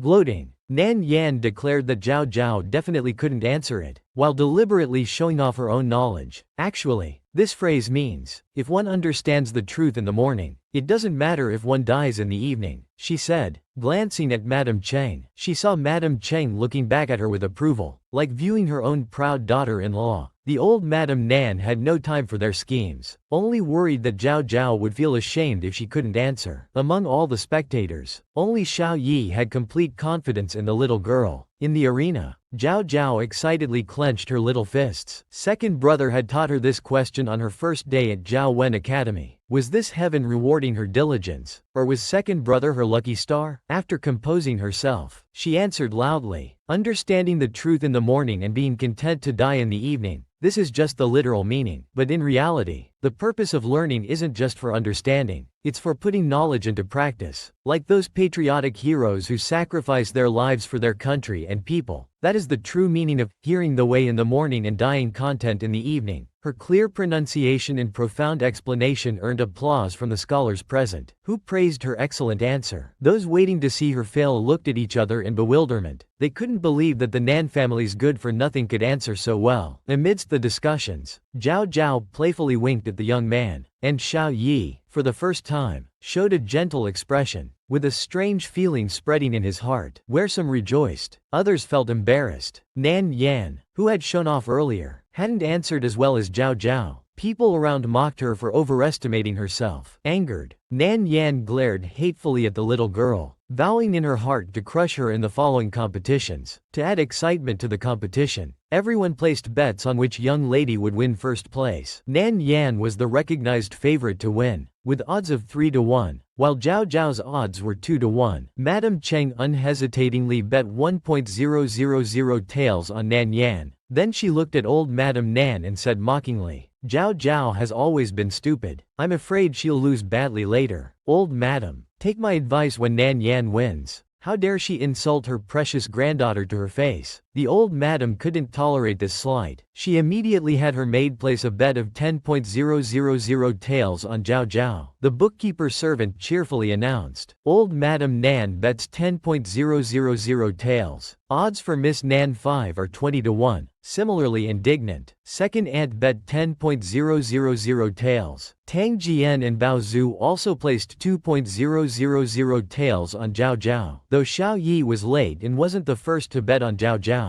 he stubbornly wanted to become the little girl's strongest supporter. He grandly threw down 20.000 taels on his little girl. Only Nan Guang, facing murderous glares from his entire family, stingily bet his last 2 taels on Nan Yan. In the competition arena, Nan Yan followed Zhao Zhao, trying to find out how many events she had entered. After all, she had entered 4 events to maintain her talented lady reputation. If Zhao Zhao had also entered 4, she was confident she could completely crush her. Zhao Zhao didn't reply, instead smiling and praising, Sister, your showing off looks just like a peacock displaying its feathers, like a peacock's mating display. Amid the laughter of surrounding young ladies, Nan Yan's face turned red with embarrassment. She had been the laughingstock, known as useless. Who would have thought she would shine in the snow-stepping competition, winning the city's acclaim and recognition? The flower festival competition officially began. In the first round of artistic performance, Zhao Zhao and Nan Yan were placed in the same group. Nan Yan wanted the little girl to play the same piece as her. This way everyone could hear their vastly different skill levels. Zhao Zhao didn't fall for it and directly refused. As the competition began, Nan Yan confidently plucked the strings first. The music flowed like water, quite spectacular. This was a piece about a palace lady's grievances, sorrowful and plaintive, moving people to sadness. Suddenly, it was overwhelmed by a more magnificent sound. Zhao Zhao's hands moved swiftly across the strings, fast as rushing water. Over the past 20 days, she had practiced only this one piece, practicing until her fingers were covered in countless blisters, finally producing such powerful music today, expressing desperation and unwillingness. In her previous life, the Nan family was framed and their property confiscated because of their wealth. She still clearly remembered that feeling of isolation and being surrounded by enemies. In this life, she would stand up and protect the Nan family at all costs. The name of this piece was Surrounded by Chu Songs. The military momentum completely overwhelmed Nan Yan's flowing melody. Nan Yan suddenly panicked. In her panic, she broke a string. The outcome of this round was decided. From her seat, Madame Cheng couldn't help but frown. The second round was painting, with spring flowers as the theme. To redeem herself, Nan Yan put in her full effort this time. She openly displayed her skill, painting a scene of thousand colors. When her brush stopped, everyone praised her work. It seemed Nan Yan would surely win this round. Only Xiao Yi narrowed his eyes, staring intently at the little girl, whose loose strands of hair framed her delicate, beautiful face. Amid the praise, Nan Yan proudly lifted her chin and cast an intimate glance at the little girl beside her. They saw Zhao Zhao seriously measuring with a wooden ruler as she drew. No one understood what she was doing. Drawing flowers with a ruler? Zhao Zhao finally finished at the last second. The examining official was surprised. There's not a single flower on your paper. I'm afraid you've missed the topic. No matter, sir, please submit it anyway. The little girl smiled sweetly, unconcerned. Among all the competition entries, Nan Yan's colorful flowers stood out the most. In contrast, Zhao Zhao had drawn what appeared to be complex wooden frames. Madame Cheng watched with a satisfied smile. She praised Yanner's talent in front of Lady Lu. I think Yanner might be more suitable than Zhao Zhao. I'm clearly considering Zhan Xin's future. Lady Lu immediately understood and couldn't contain her joy. First place in painting goes to Miss 5 of the Nan family. The sudden announcement echoed through the venue. Lady Lu looked toward the venue in surprise. Nan Yan protested the unfairness, insisting her painting was better. She trembled with anger. Zhao Zhao stepped forward to explain that her drawing was of Nanjia's new weaving machine. This weaving machine not only increased the pattern's weft thread cycles but also enriched the variety of designs, greatly improving shoe brocade's production efficiency. Our Nan family wishes to share this openly with everyone. I call this loom the Flower Tower Loom. With its essence, may our brocade city bloom with wealth year after year. The little girl's sweet voice rang clear, her bow graceful like a resilient sprout breaking through soil. Xiao Yi stared in amazement, his eyes brimming with tenderness. Actually, Zhao Zhao's purpose was simple. In her previous life, Nan Jia earned fortunes from this loom but was coveted by the powerful. This time, by sharing willingly, she could gain goodwill and prevent Nan Jia from becoming a target, achieving multiple goals at once. Undoubtedly, Nan Yan lost this round completely. Old Madame Nan was moved to tears, exclaiming that their Zhao Zhao had grown up. Nan Baozu couldn't resist making a face at Madame Cheng. My sister is better than Nan Yan in every way. The little rice bag actually won first place in the talent competition. Today's glory seemed to herald the beginning of the little girl's remarkable journey after her rebirth. Just now, after Zhao Zhao won 2 consecutive rounds, for the third round of calligraphy competition, knowing her writing wasn't presentable, she simply didn't register. Now she was munching on snacks while watching the women on stage. After all, Nan Yan was young, and with her proud nature, losing twice in a row had broken her composure, even affecting her writing. As expected, Nan Yan lost. Amid the crowd's mockery, she blushed with extreme embarrassment. Meanwhile, Zhao Zhao happily continued eating and watching, thinking, if sister's writing isn't good, she shouldn't have registered, not only wasting ink but also losing face. Soon came the final round of chess. Below the stage, Lady Lu wasn't idle. Seeing that Madame Cheng clearly had thoughts of changing the engagement, now she had to strike while the iron was hot. Praising her daughter more, Yanner is young. It's normal to perform poorly sometimes, but don't worry, Madame Cheng, she won't disappoint you in this round. On stage, Zhao Zhao was again paired against her nemesis Nan Yan. Speaking of chess, that was Nan Yan's specialty. When playing chess with her brother at home, she had never lost. She was completely confident in winning. This little wretch who made it here through tricks. Halfway through the game, Zhao Zhao suddenly stared at the crisscrossing board, hesitating to make a move. She recalled her second brother's words, chess style reflects the person. Nan Yan's chess style was meticulous, just like how she manipulated people. The black pieces crossed the board like a dark web. Nan Yan grew impatient. If you won't make a move, just admit defeat. Zhao Zhao suddenly smiled calmly. She placed her piece with composure. The situation instantly reversed. The outcome was decided. Miss 5 of the Lan family wins. The little girl politely acknowledged. Lan Yan was stunned. Impossible. How could I lose? At this moment, forgetting all dignity, she angrily flipped over the chessboard. Let's have another match. Compared to Lan Yan's ugly display of poor sportsmanship, Zhao Zhao appeared more graceful. You will always be defeated by me, the little girl said in her sweet voice, yet with dominant authority. The examiner couldn't bear to watch anymore and sternly ordered Yan to step down. At this year's flower festival, Miss Wu of the Nan family won first place. Amid the crowd's cheers, Zhao Zhao excitedly held up her prize box. From now on, the little girl had completely shed her reputation as a useless rice bag. This life was moving along a different path from her previous one. Lady Lu and Madame Cheng's faces turned ashen with anger, while Nan Guangwei wailed heartbrokenly over losing 2 taels of silver. Returning to her seat, Zhao Zhao buried herself in old Madame Nan's embrace, acting coquettishly. She couldn't help it, she was too excited and could hardly believe she had actually won. After a while, she remembered to open the wooden box to see her prize. She planned to give the silver ingots and scholars' supplies to her sisters. As for the lucky coin, she would naturally give it to second brother. Though young, she showed bold moves and decisive action. The old master's granddaughter was indeed extraordinary. A man with an imposing appearance suddenly emerged from the crowd. Sister won first place on stage, shining brilliantly, while her brother earned applause below, dressed in fine clothes on horseback. Today, the young man no longer concealed his brilliance. He wanted to gamble on a promising future, bet on the Nan family's prosperity, and most importantly, bet on his future with the little girl. Just as the flower festival was about to end, General Situ suddenly emerged from the crowd. He warmly greeted old Madame Nan. As it turned out, he had once received her kindness. Years ago, during a famine, while he was serving in the military and unable to care for his wife, children, and mother, it was the Nan family who opened their granaries and saved his entire family's lives. Over the years, he had thought about repaying this debt, but the Nan family was too prominent and eye-catching, making it difficult to approach them. Today, old Madame Nan deliberately brought Yang Zi forward to meet him, likely hoping he would mentor the young man. However, he wanted to test the youth's abilities first, as his ranks didn't accept any incompetent soldiers. Seeing the young man's composed and dignified manner, General Situ couldn't help but show appreciation in his eyes. He immediately summoned about 100 soldiers, challenging the young man to break through their single-file snake formation. This single-file snake formation had remained undefeated until now. This formation had captured countless enemy soldiers on the battlefield. Amid the spectators' discussions, General Situ let Xiao Yi choose 10 people to assist in breaking the formation. However, Xiao Yi had no intention of choosing from these pampered young masters. To break the formation, 2 people would suffice. He calmly called out, "Lan Zhao Zhao, follow me to break the formation." Everyone was shocked. How could the little girl help? They thought the young man was being arrogant. Suddenly hearing her name called, Zhao Zhao was stunned. She looked up at second brother's straight back. For a moment, she felt like she was seeing the imperial teacher from her previous life. With that overwhelming aura of invincibility, while she was still dazed, Xiao Yi pulled her onto the horse, holding her steadily in front of him. Zhao Zhao still didn't understand why second brother chose her. Wasn't he afraid she would hold him back? However, Xiao Yi replied meaningfully, "Only with you by my side do I feel at ease." Then he raised his head, staring firmly ahead at the ever-changing single-file snake formation. "Nan Zhao Zhao, hold on tight." The little girl clutched the lucky coin tightly in her palm, silently praying that second brother would be blessed with good fortune. While others only saw the young man's arrogance, second aunt saw the future of the Nan family. Nan Guang lacked ambition and was indecisive. Elder brother died in battle, and her husband only excelled in business, knowing nothing of official circles. The eldest son was slow-witted, and the younger son was traveling abroad. Counting them all, the Nan family earned fortunes daily, yet no one could protect it. Would the Nan family's future really depend on Xiao Ying?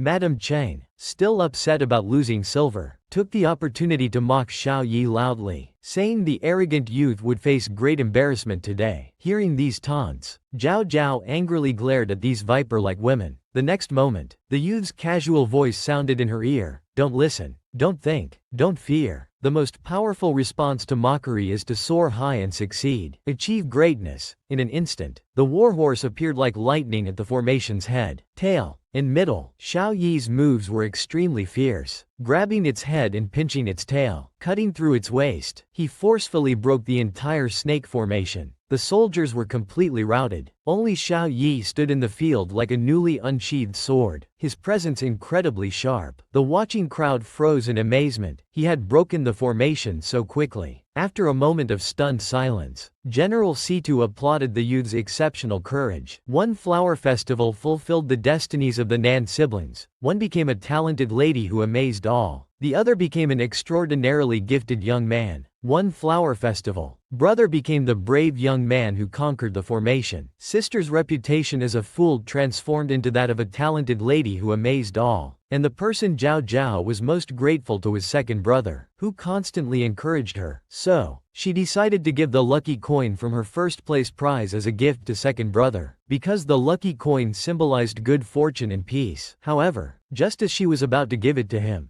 General Situ and others suddenly rushed forward to praise Xiao Yi for breaking the formation. As more people came forward with compliments, the little girl was gradually pushed aside. Zhao Zhao could only hold the lucky coin, watching the youth in the center of the crowd dejectedly, deciding to give it another time. That evening at the Nan residence, Zhao Zhao had a sudden idea to make a necklace with colorful threads for the lucky coin. This way it would be both beautiful and convenient for second brother to wear. What an ordinary little genius she was. But her hands weren't as talented as her mind. After 2 hours of fumbling, she created something unrecognizable. It was so frustrating. She decided it would be better to just give the lucky coin alone, so she simply cut it off with scissors. At dusk, Zhao Zhao waited for a long time at the entrance of Zhaowen Garden, but saw no sign of Xiao Yi returning. Only when Yu Wei passed by did she learn that Xiao Yi was talking with grandmother. She said with a smile, "I want to give the gift to second brother personally. I can wait in the study." But the moment she pushed open the study door, she froze. The previously empty study was now filled with precious and rare treasures. These gifts were all congratulations for Xiao Yi's exceptional promotion to guard commander by General Situ. In comparison, the small lucky coin seemed so ordinary. A sour feeling of disappointment rose in her heart. Thinking about this, her spirits instantly dropped. Like a wilted lotus flower, she waited dejectedly, thinking second brother probably wouldn't care for her little gift. Maybe it's better not to give a gift. Just say thank you and congratulations instead. As she thought about this, she unknowingly fell asleep while waiting dejectedly. Suddenly, hurried footsteps approached. It was Xiao Yi. Upon hearing from Yu Wei that the little girl had been waiting in the study to give him a gift, he quickly made an excuse to return. He immediately spotted a small bundle curled up at the doorway, looking pitiful, so he gently picked up the little bundle and walked towards his chamber. Placed on the bed, the little girl remained asleep, her fair cheeks slightly puffed up in discontent. Xiao Yi sat by the bedside, watching her foolishly, not knowing when she would wake. Suddenly, he gently poked her cheek with his finger. A small dimple immediately appeared on her puffy cheek, looking both cute and amusing. Xiao Yi noticed by chance, the little girl seemed to be holding something in her hand. Just as he was about to open her palm to look, Zhao Zhao opened her eyes drowsily. "Second brother, why did you come back so late? I waited for you for so long." As she spoke, she delicately shed a few tears. Having just woken up, her voice was soft like she was being coquettish. To Xiao Yi, she looked like a young wife waiting for her husband's late return. This illusion made the young man especially gentle tonight. As if comforting a young wife, he said, "I was just talking with grandmother for too long. Yu Wei said you had a gift for me?" Speaking of the gift, she hesitated for a moment, then shyly avoided the young man's gaze. "I won at the flower festival all thanks to second brother's help. This lucky coin is the first place prize. No one else's gifts are as auspicious as mine. You mustn't look down on it." Xiao Yi took the lucky coin and teased with a half smile. "Last year for Nan Baoju's birthday, you gave a mermaid pearl necklace. For grandmother's birthday, you gave a priceless painting of the 8 immortals from the previous dynasty. Even when your fourth brother ranked last at the academy, you gave him a pure gold writing brush. But when it comes to me, it's just a copper coin?" His words made her heart sink. Indeed, the future imperial tutor looked down on her gift. She suddenly felt indignant, pouting and wanting to take back the gift. She could always get a more valuable gift another day. However, while Xiao Yi complained verbally, his hand honestly held the lucky coin tightly. As Zhao Zhao turned to leave, she muttered softly, "You're saying one thing but meaning another. You actually like it." But the next second, she heard the young man's lazy voice from behind. "Grandmother plans to think carefully about what gift to give me 3 days later." She turned back in surprise. "What? I have to give you another gift?" The little girl wanted to prevent her sister from marrying the scoundrel from her previous life, but was misunderstood as trying to steal her sister's marriage fate. The jealous second brother completely darkened, his domineering nature gradually emerging.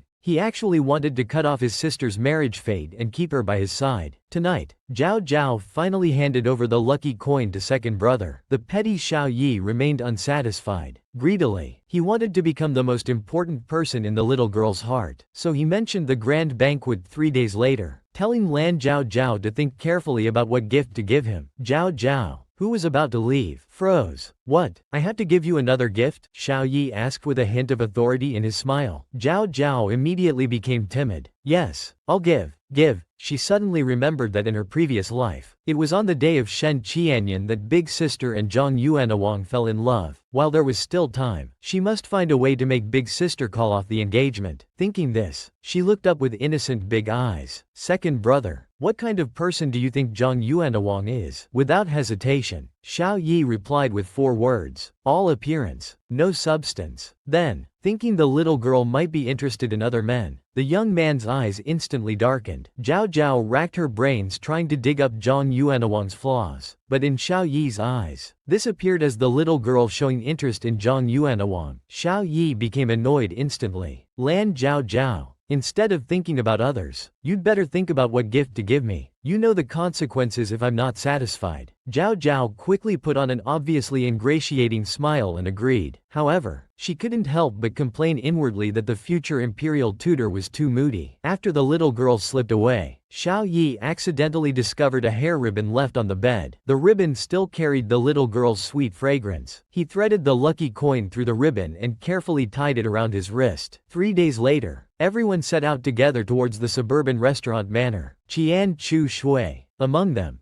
Zhao Zhao was dragging along with a melancholic face, still worried about what gift to give Xiao Yi. Suddenly, Zhao Zhao shifted her gaze to Yu Wei in the same carriage, her eyes lighting up. Yu Wei was second brother's personal maid, so she must understand his preferences. So the little girl tactfully asked Yu Wei what kind of gifts men like most. Yu Wei thought for a moment before replying that for her master, he might like rare flowers and plants. For the third master, perhaps money would please him more. Soon they reached the mountain foot, and Nan Baozu excitedly called her to get off the carriage. Big sister had come today too, and the 2 little ones wanted to go play with her. From afar, they saw a slender young lady being carefully helped down from the carriage by her maids. This was their big sister Nan Bao. Just as Nan Baozu was about to rush forward, she was suddenly held back by Zhao Zhao. It turned out big sister was shyly talking with young master Zhang Yuanmao. Nan Baozu didn't go forward, but instead giggled with Zhao Zhao. Helplessly, Zhao Zhao forced out a stiff smile to join in. However, from a distance, what Xiao Yi saw was his little girl staring at Zhang Yuanawang with a silly smile. He heard Yu Wei report quietly that the young miss had asked what gifts men like to receive. His narrow eyes narrowed in displeasure, thinking Zhao Zhao must have taken a liking to Zhang Yuanawang. Just thinking about this, the cold young man instantly erupted with overwhelming jealousy and anger. With a dark face, he strode towards the manor. Lan Zhao Zhao, just you wait. The cold-hearted young man, once wronged, was the type that couldn't be coaxed no matter what. If the little girl said east, he would insist on west. In short, he wanted to make her so angry that her eyes and heart could only contain him alone. However, what he didn't know was that the little girl was a reborn soul. Zhao Zhao clearly remembered that in her previous life, eldest cousin Nan Baolong married Zhang Yuanawang. After the Zhang family swallowed all her dowry, they threw her out. Later, Zhang Yuanawang took wives and concubines, and falsely accused her of seducing her former husband. While there was still time, she must make her eldest cousin see Zhang Yuanawang's true face and give up completely. So she eagerly whispered to Nan Baorong, "Young Master Zhang brings a maid with him. There must be something fishy between them." However, Nan Baorong dismissed it as childish talk, saying young Master Zhang had caught a cold today, and the maid called Shenxian was just there to serve him. This poor excuse might fool the naive eldest cousin, but not the clever Zhao Zhao. She knew Shenxian would, before eldest cousin's marriage, bear Zhang Yuanawang's first son before anyone else, since eldest cousin admired Zhang Yuanawang's scholarship the most. Today, she, as a newly emerged talented lady, would make him lose face. I hear young Master Zhang's scholarship is unmatched in Shu County. I wonder if young master can match my couplet? Zhang Yuanawang contemptuously assumed the little girl was helping him showcase his talent, so he respectfully recited, "The moon is full in the sky, half moon on earth, month after month, full moon meets half moon. Zhao Zhao's couplet was from the future, one that had stumped countless scholars. Seeing Zhang Yuanawang sweating in distress, she was delighted. Now eldest cousin would surely see that Zhang Yuanawang wasn't all that special. Xiao Yi, however, couldn't be happy. What was so attractive about a powdered scholar? Yet she was staring at him without blinking. The young man unhappily put down his bitter tea, proudly matched the couplet. Tonight year's end, tomorrow year's start, year after year, end meets start. As soon as he finished, everyone was amazed, but Zhao Zhao was petrified with shock. Zhang Yuanawang was about to be humiliated. Why did second brother have to interfere? Lan Zhao Zhao has grown bold, daring to glare at me for another man. If only second brother hadn't interfered, Zhang Yuanawang would surely have lost face. With this thought, Zhao Zhao undauntedly posed another couplet, Narcissus and Jade Hairpin. Before the wind blowing out slow sounds, Zhang Yuanawang was shocked. This couplet was 10 times harder than the previous one, but as Shu County's top scholar, failing to match it would be too embarrassing. His embarrassed expression of being unable to match it made Zhao Zhao secretly delighted. She completely failed to notice the dark face behind her. The next moment, the dark face with angry eyes answered again. Beauty you in red embroidered shoes under moonlight, bringing graceful steps. Zhang Yuanawang seized the opportunity to save face. I was just about to match that line, but brother Xiao beat me to it. This infuriated Zhao Zhao. She wanted to pose another difficult couplet to challenge Xiao. Just then, everyone heard the call for the feast and began to leave. Only she remained, feeling so frustrated she could cry. Just as she was about to follow the crowd, Xiao Yi suddenly blocked her path. The young man asked her about the gift she had mentioned earlier. She was momentarily confused, as she might have forgotten about it. Thinking about how second brother had repeatedly ruined her plans, she angrily retorted, "What's the rush? I promised, so I'll definitely give it." Xiao Yi sarcastically threw out, "Don't give others what you meant to give me." Then he left with a dark face, leaving the little girl pouting angrily. After dinner, the women sat in the courtyard watching opera. Among them, Zhao Zhao was distracted, calculating in her heart that small tricks wouldn't work. She needed to find a way to make eldest cousin completely give up. But before that, she had to appease second brother first, to prevent him from interfering again. Suddenly, she had an inspiration. If second brother received this gift, he would surely be moved to tears. Thinking this, she hurriedly left without watching the opera. After the banquet, Xiao Yi, usually good with alcohol, unusually became tipsy today. Swaying and barely able to stand, Shi Hu hurriedly came forward to urge his master to rest. However, Xiao Yi just rubbed his brow, still muttering, "Lan Zhao Zhao." Suddenly, opera singing could be heard from not far away. Others might not recognize the singer, but he immediately knew it was Zhao Zhao's voice. A cold glint flashed in his eyes. Learning opera for Zhang Yuanawang? Very well. Excellent indeed. Zhao Zhao now appeared unrecognizable from her former self. This unrepentant eldest daughter of the richest family, lowering herself to learn opera, just to please the future Lord Dishi. When the mood was perfect under flowers and moonlight, she was held tightly in the young man's embrace, yet was angrily scolded for being improper, because the possessive Xiao Yi was wrong. Usually, no matter when or where, whenever he appeared, the little girl only had eyes for him alone. But today, Zhao Zhao kept gazing at Zhang Yuanawang with infatuation. Xiao Yi accidentally discovered that the little lady had put aside her status to learn opera. When he thought about how all this was for that Zhang bastard, his chest instantly surged with anger and jealousy, nearly overwhelming him. Who did Zhang Yuanawang think he was? How dare he? He immediately ordered Shi Hu to investigate Zhang Yuanawang's background. At this moment, the young man's cold dark face looked particularly frightening in the pitch-black night. Though Shi Hu was puzzled, he quickly found out that Zhang Yuanawang had sneakily gone to the peach blossom forest with his personal maid. Xiao Yi fell into a complex silence after hearing this. However long Zhao Zhao practiced opera inside, he stood quietly outside listening for just as long. Suddenly the door opened, and Zhao Zhao was thanking the opera troupe master in her sweet voice. Seeing this, Xiao Yi quickly turned to leave, but was spotted by the sharp-eyed little girl. "Second brother, why are you here?" Xiao Yi instinctively turned around, remained silent with a complex expression for a moment, then said, "I've had a bit too much to drink today. Walk with me to sober up. This suggestion played right into Zhao Zhao's hands. With no one around under the moonlight, she could find a good spot to boldly sing the flower song she just learned. Second brother would surely be deeply moved after hearing it. But after taking the lantern from Shihu, she found the young man walking as if on wheels of wind and fire, so fast that she had to chase after him. As they walked, Xiao Yi unconsciously slowed down, but like someone holding a grudge, he didn't say a single word. The strange atmosphere made Zhao Zhao glance at him from time to time. Suddenly, they heard improper giggling between a man and woman from the peach blossom forest. She curiously raised the lantern to look toward the sound. There was Zhang Yuanawang being intimate with the maid called Shenxian. The scandalous scene was something she had never seen in either of her lives. She was shocked. Her hand loosened, and the lantern suddenly fell with a noise. Zhang Yuanawang immediately shouted in their direction, "Who's there?" Zhao Zhao was frightened and froze in place. Xiao Yi quickly stepped forward and pulled her behind a tree. The young man's tall figure completely sheltered her small frame.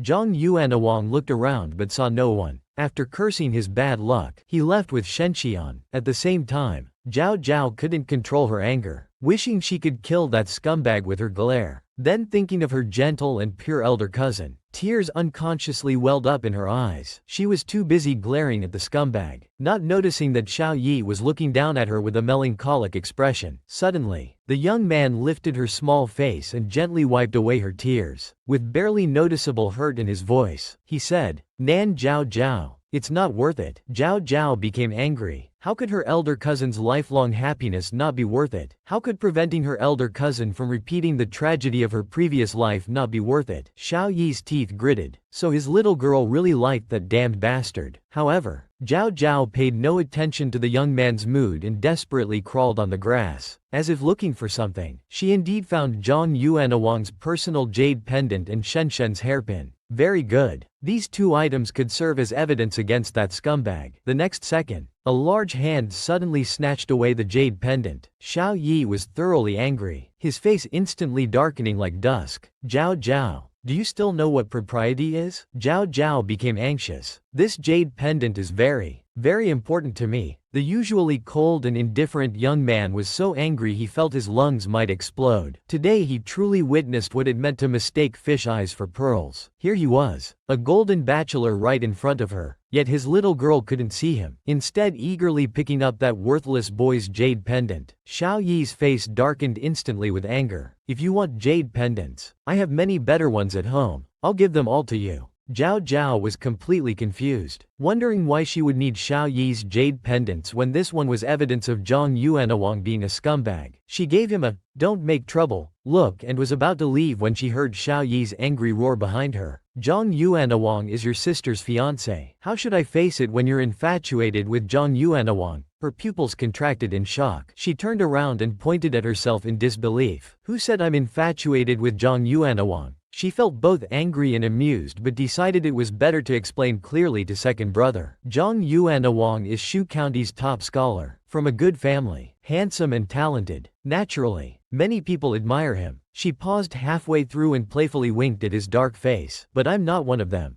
Zhang Yuanawang is unfaithful and selfish, and the Zhang family is a muddy pool of filth. I'd have to be crazy to like him." The little girl's words sounded somewhat arrogant, but to Xiao Yi's ears, they were music. Then Zhao Zhao raised her delicate face and declared boldly, "The man I marry must be the most upright and honorable man. He must have power, status, and talent, able to protect me from all worries and maintain the family's prosperity." As she spoke, the little girl seemed to glow with a dazzling light. The light shone on Xiao Yi's face, instantly calming his anger. Xiao Yi never knew the little girl had such high requirements for a husband. He thoughtfully touched the money cord he always wore on his wrist. However, Zhao Zhao suddenly moved closer to the young man, easily tugging at his cloak, speaking in a spoiled sister's tone to her brother. "I'm still young. There's no rush for marriage. Later, second brother can help me find a good husband, like a duke or marquis. If not, even a prince or crown prince would do." Anyone else would have understood she was just joking, but Xiao Yi took it seriously. He felt his lungs were about to explode with anger. "Very well. Excellent. Without his permission, let's see who the little girl would marry." Zhao Zhao watched the raging young man, wondering why he was being strange and angry again. But for now, exposing Zhang Yuanawang was the most important thing. Meanwhile, Nan Baeorong was respectfully playing cards with her future mother-in-law. Suddenly, one of the Madam Lee casually asked what medicine Nan Baeorong had been taking these years to maintain her health. Nan Baeorong replied that it was a prescription from Dr. Zhang, requiring 24 types of flowers from all 4 seasons, plus morning dew and frost, along with East Sea mermaid tears and peach gum ground into fine powder. This prescription was clearly both labor-intensive and expensive. Madam Lee couldn't help but remark that once Baeorong married into the Zhang family, she wouldn't have such luxurious treatment. The attendant's face darkened upon hearing this, feeling that her family had been humiliated by the Nan family. Seeing this, Nan Baeorong hurriedly offered tea with both hands respectfully, trying to ease the awkward situation for her future mother-in-law. But Madame Meixiang Li thoughtlessly remarked that this tea was brought by the Nan family and was very precious. The attendant became instantly furious and knocked the tea from Nan Baeorong's hands. She arrogantly scolded Nan Baeorong, who had fallen to the ground, calling her a sickly person from a lowly merchant background. If not for old Madame Nan's desperate pleading, the Zhang family wouldn't have considered her. Nan Baeorong was helplessly berated but dared not talk back, only crying pitifully. Madame Lee tried to mediate, but unexpectedly, the attendant became even more aggressive, threatening to cancel the marriage on the spot. She thought this would give her complete control over Nan Baeorong before she even entered their family. Suddenly, a young voice rang out. "Aunt, did you say cancel the marriage?" Looking toward the voice, they saw Zhao Zhao gracefully pushing aside the curtain as she entered. The attendant's troublemaking tonight came at just the right time. She wanted to help her elder cousin break off the engagement while protecting her reputation, so she quickly spoke up. "Today, it's our Nan family breaking off the engagement with your Zhang family, not the other way around." The attendant, instantly losing her arrogance, wasn't foolish enough to actually break off the engagement. Now she could only screech that the little girl had no authority and her words didn't count, hoping to muddle through this situation. However, Xiao Yi strode in menacingly behind Zhao Zhao. "I have the authority. Is that enough?" The young man, who had just been enraged by the romantically clueless little girl, was now eagerly stepping up to support her. Whatever his little girl wanted to do, he would support unconditionally without judging right or wrong. He wanted to show her clearly that he was exactly the ideal husband she described, that most upright and honorable man. Although Xiao Yi was only an adopted son of the Nan family, he was now an official, and with him present to maintain order. Even though the attendant was extremely unwilling, she had to suppress her arrogance before Xiao Yi and reluctantly asked what reason the Nan family had for breaking off the engagement. Though young,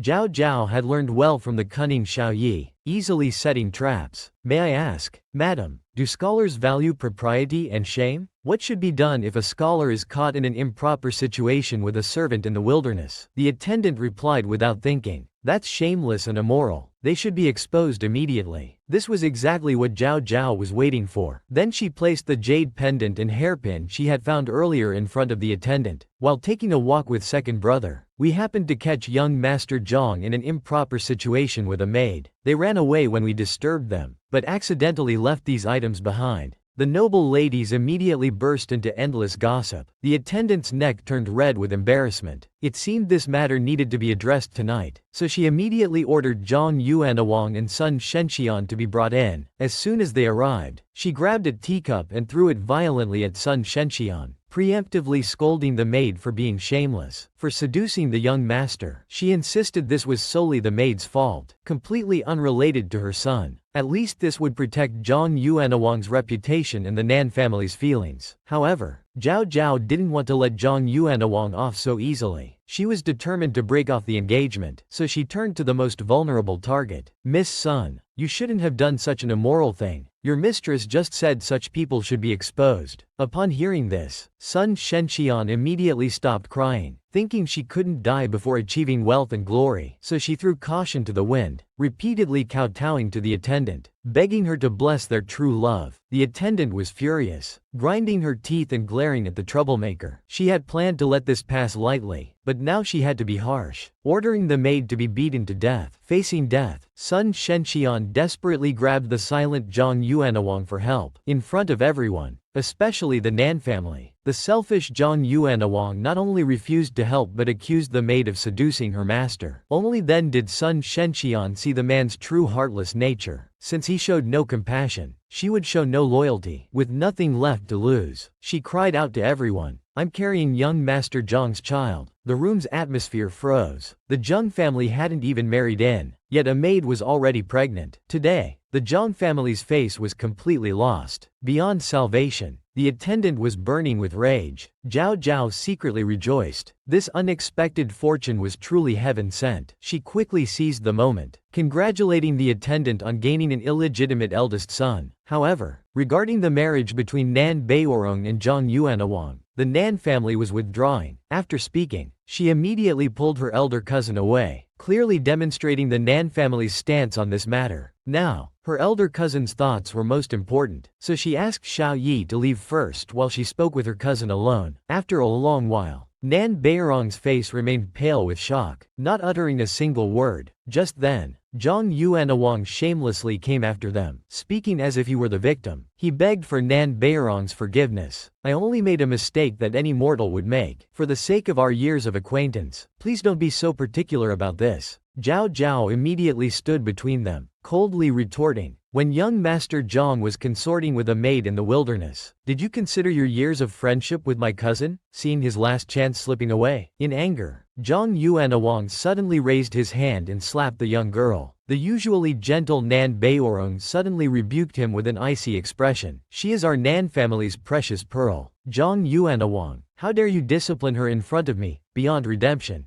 Zhang Yuanawang dropped his gentlemanly facade entirely. If you help cover up tonight's events, you can still be the Zhang family's young mistress. Think carefully. The Nan family is merely a merchant household, while we Zhangs are an official noble family. However, Nan Bayorong gave a contemptuous smile and mockingly replied to Zhang Yuanawang with unwavering determination. You don't seem to understand. Now it's our Nan family who looks down on your Zhang family. And I especially despise a man of such ill repute as you. The young girl was about to cut ties with second brother, whom she had tried so hard to please, because she had specially performed opera late at night as his gift. Who would have thought she'd receive only scolding in return? Even when seeing her injured little face, second brother was so cold that he didn't offer even a single word of comfort. What a waste that when Zhao Zhao saw Xiao Yi come to support her earlier, she had felt a tiny bit touched in her heart. However, it was precisely because she kept insisting that elder cousin break off the engagement with the Zhang family, that it provoked Zhang Yuanawang, that hypocrite, to angrily slap her in his humiliation. It was this slap that made Nan Bayorong determined to break off the engagement. She felt guilty about the innocent Zhao Zhao being hit, so she tenderly held the young girl's swollen face. Zhao Zhao, I'm sorry. It's all cousin's fault. Come to my room. Let me apply some medicine for you. However, Zhao Zhao shook her head dismissively. It's just a red mark. Nothing serious. What matters is that elder cousin could withdraw in time. Your grace makes you a model of feminine virtue.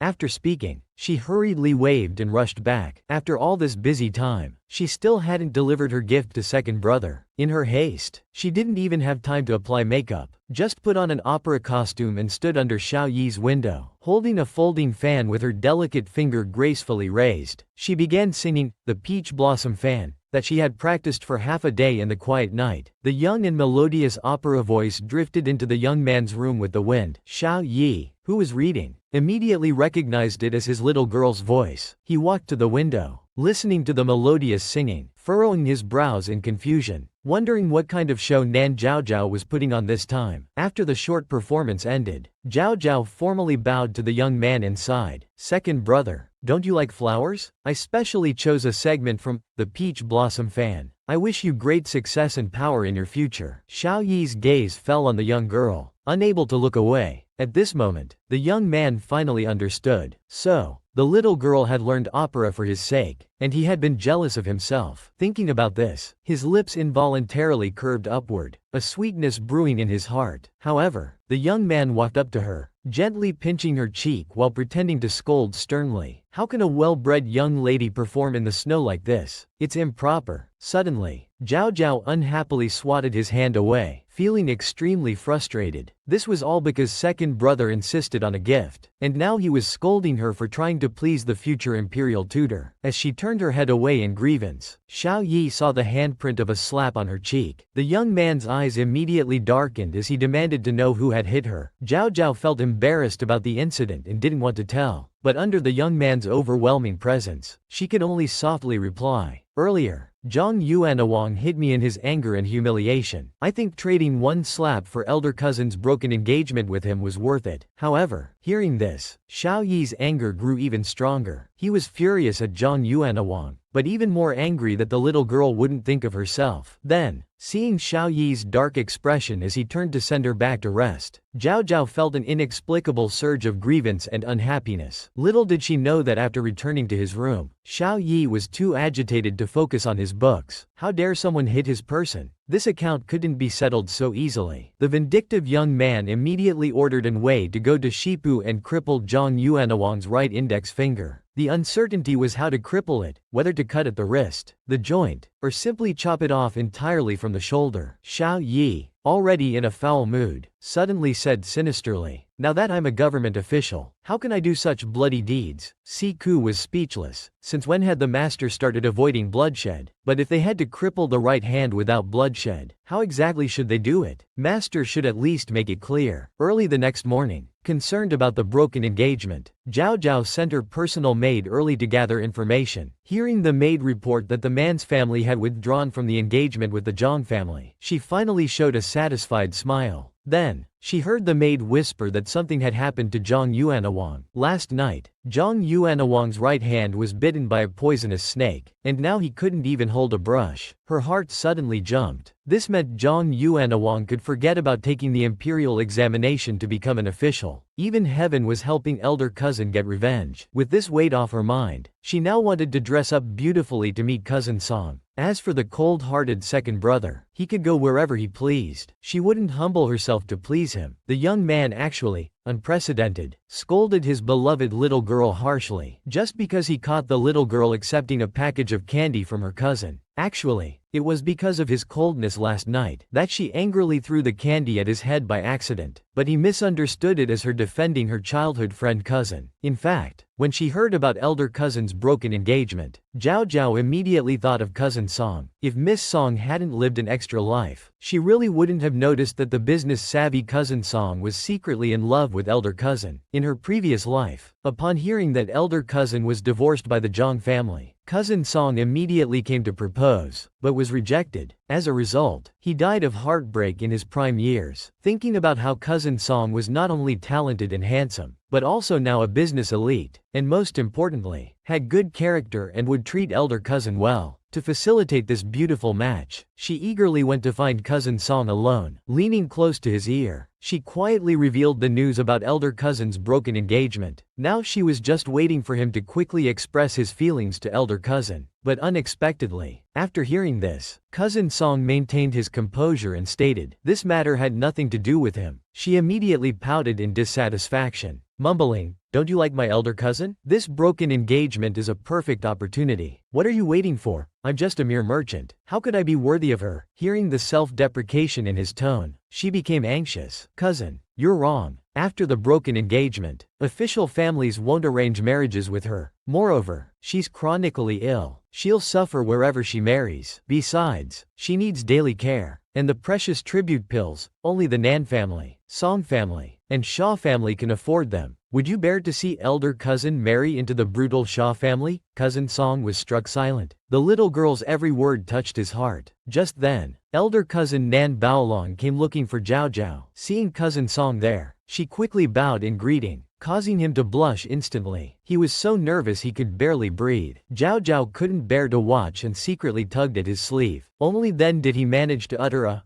with his bright red face. But Nan Baorong misunderstood it as dislike and could only smile helplessly. She politely left under cousin Song's dejected gaze. After she left, Zhao Zhao questioned her cousin in frustration. "Are you made of wood?" Cousin Song felt extremely wronged. Although he had decided since childhood that he would marry Nan Baorong, care for her thoroughly, and never let her suffer any grievances. After his parents passed away, he worked even harder to earn money, hoping to cure her illness and free her from pain. But every time he saw his beloved, he would become too nervous to speak, let alone express his feelings. While the man was feeling dejected, Zhao Zhao was considering whether to ask grandmother to help arrange the match. When cousin Song came to his senses, he patted her little head, but the little girl complained unhappily. Don't pat my head. It'll stop me from growing taller. To cheer her up, he took out a package of guandong candy. The playful scene between the siblings was clearly witnessed by Xiao Yi from afar. Behind him, Yu Wei sighed. The cousin siblings who grew up together really have an extraordinary relationship. The possessive Xiao Yi's face suddenly turned awful, and he immediately retorted,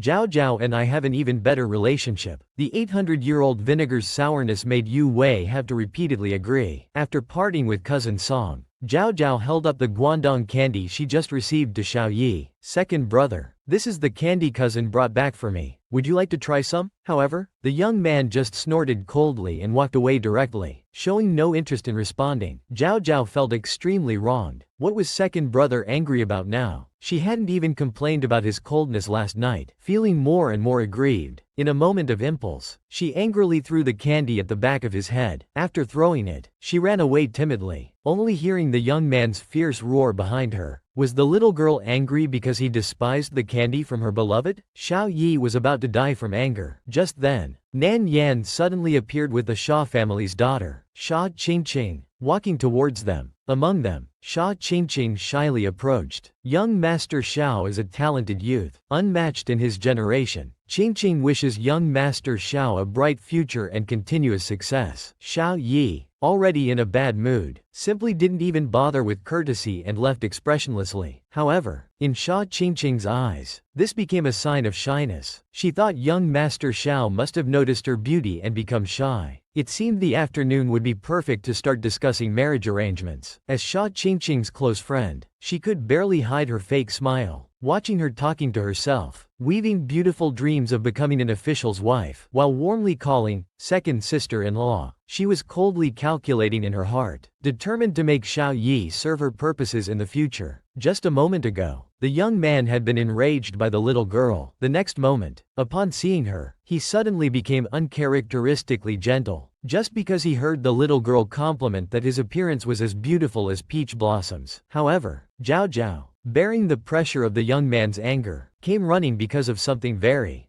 important. In the afternoon, Madame Shaw had taken the initiative to have tea with the Nan family's old madam. Xiao Yi is promising and capable. My husband greatly admires him, and our Qingqing can't stop praising him. Now that he's entered officialdom, he should marry a daughter from a wealthy family who can help finance his career advancement. The old madam, being astute, immediately understood her meaning. She smiled faintly and replied, but his ultimate rank is uncertain. I fear if I carelessly arrange a marriage with a merchant's daughter. Though she didn't finish, her rejection was obvious. Madame Shaw responded with a mocking laugh. Xiao Yi is just an adopted son of unknown origin. How capable can he be? He should count himself lucky to marry someone like our Qingqing, who excels in both beauty and talent. Old madam, think carefully. You won't find another opportunity like this. Their conversation was clearly overheard by two little ones eavesdropping outside the window. Nan Baozu immediately whispered in shock. Goodness, is this a proposal or a declaration of war? Madame Shaw is too fierce, like she wants to eat someone.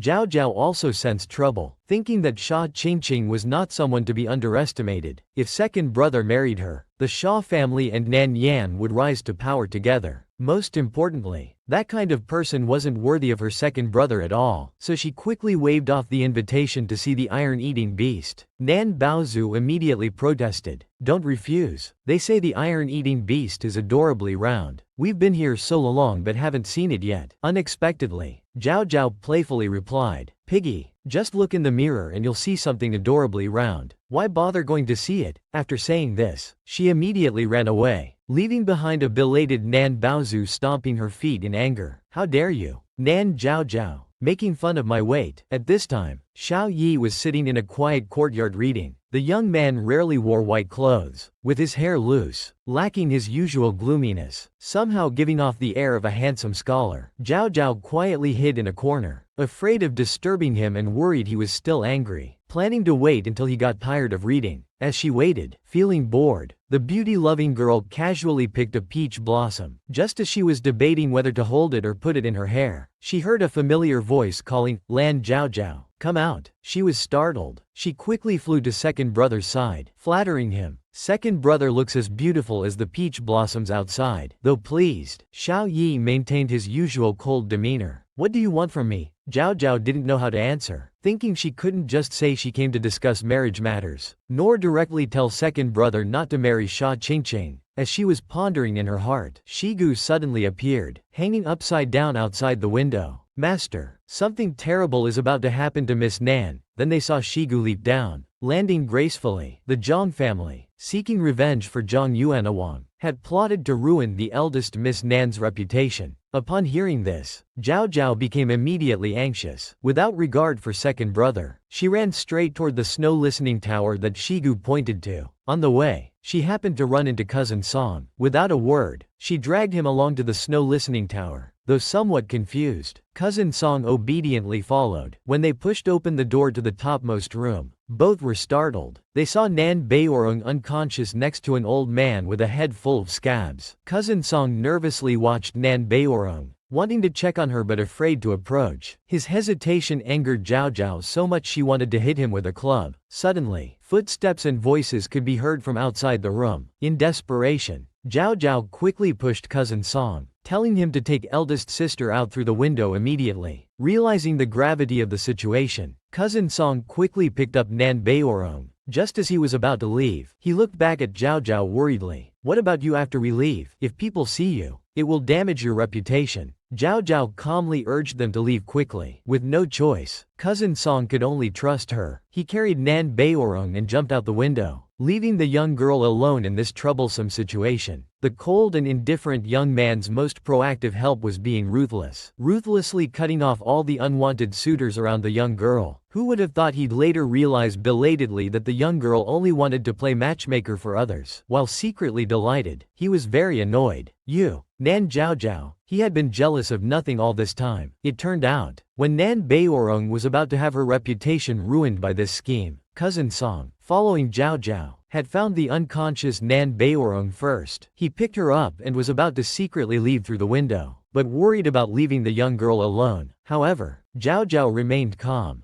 Don't hesitate. I have my own way. With no choice, cousin Song could only trust her and jumped out the window carrying Nan Bayorong. At the same time, the footsteps outside grew closer. Zhao Zhao suddenly pulled out her hairpin. She was about to stab herself several times to create wounds that would look like someone had hurt her. In that split second, a broad hand suddenly stopped her. Xiao Yi, who had appeared out of nowhere, was glaring with a dark face. Lan Zhao Zhao, what are you doing? The young man snatched the hairpin from her hand and roared in fury, making Zhao Zhao's heart tremble. She timidly explained, I'm doing this just to protect myself. After being injured, I would be seen as a victim kidnapped by a man, and my reputation wouldn't be ruined. Hearing this, Xiao Yi helplessly bent down and flicked her forehead in disapproval. You're hopeless. Then the young man picked her up and leapt out the window. Just then, Zhang Yuanawang's mother had just arrived at the door with others. Before entering, she started spreading malicious rumors. How could Bayorong be sleeping with a ruffian? Perhaps there's more to her breaking off the engagement with our Zhang family. As soon as she finished speaking, one of the madams who came along coldly mocked her. Madam Zhang,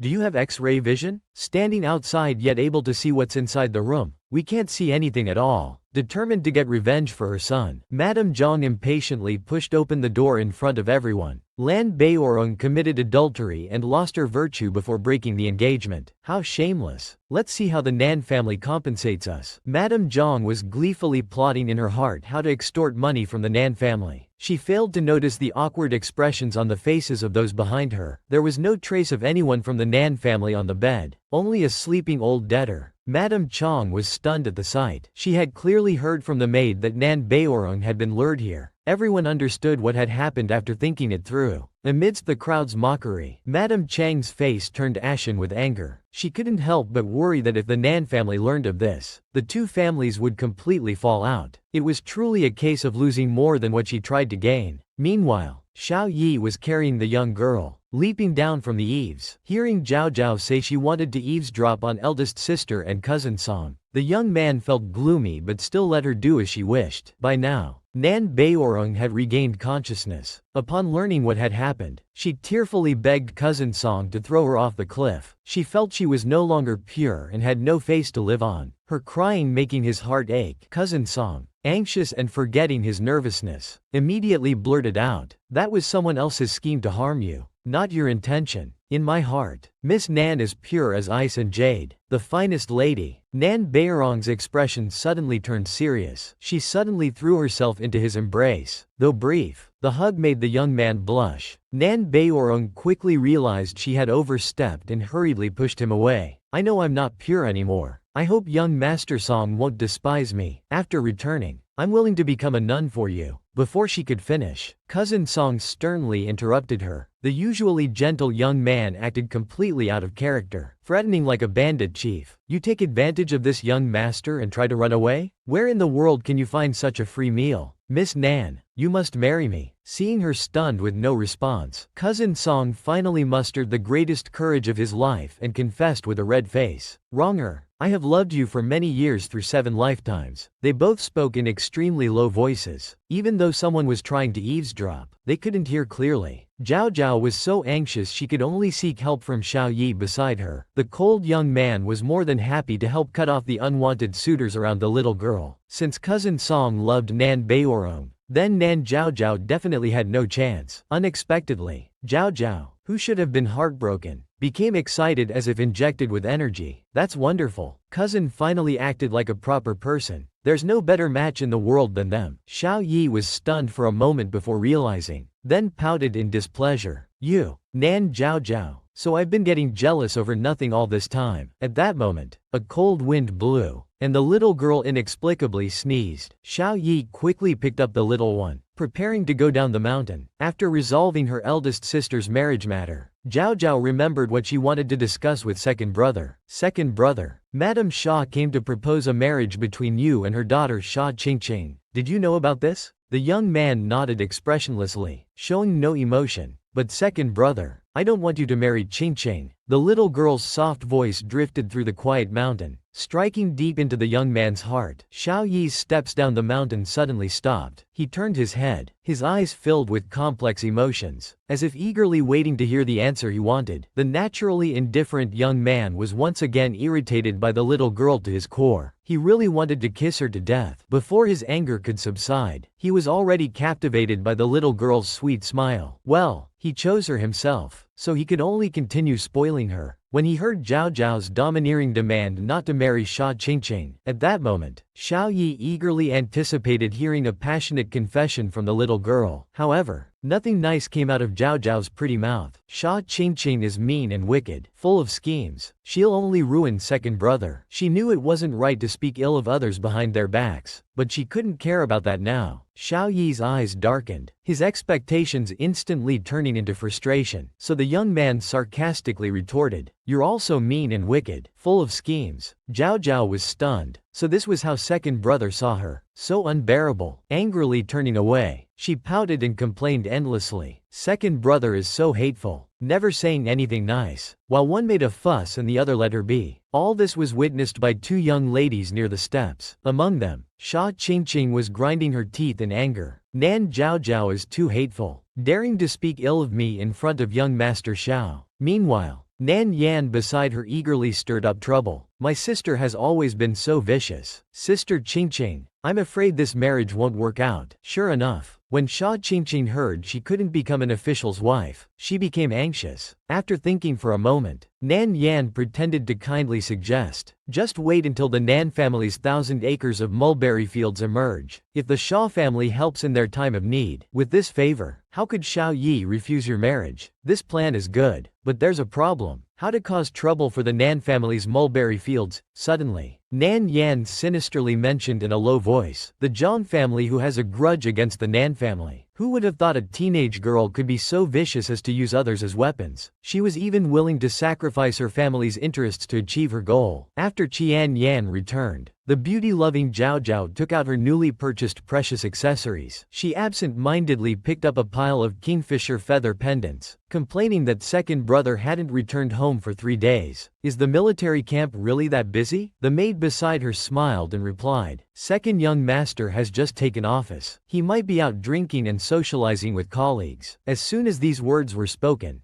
Zhao Zhao immediately clenched her little fists in anger. As a young man, he should prioritize his career. How can he drink every day? The maid was speechless. This tone sounded just like second young master's wife. Suddenly, Zhao Zhao excitedly instructed the maid to prepare some good wine and food, saying she would show second brother her beautiful new accessories later. So she eagerly headed to the military camp carrying a food box. At this time, Xiao Yi was working in a large tent shared with several other colleagues in the military camp. Suddenly hearing the report that his sister came to visit, he was slightly stunned and was about to get up to meet the little girl. Just then, a delicate white hand suddenly lifted the tent curtain. Zhao Zhao walked into the tent with a bright smile. Against the blood-blue background, the little girl looked even more fair and lovely. The scene that met her eyes was several other officers drunk and sprawled about messily. Only Xiao Yi was working. After she observed for a moment, she smiled and offered the prepared food and wine. The group of men immediately took the food box and tactfully left the tent. Only then did Zhao Zhao run to Xiao Yi's side. "Second brother, how do you like my new earrings?" She moved close to the young man, sweetly acting coy while deliberately swaying her new earrings. The accessories were beautiful, but couldn't compare to the little girl's sweet smile. Though thinking this, Xiao Yi arrogantly replied, "They're just ordinary." Angered,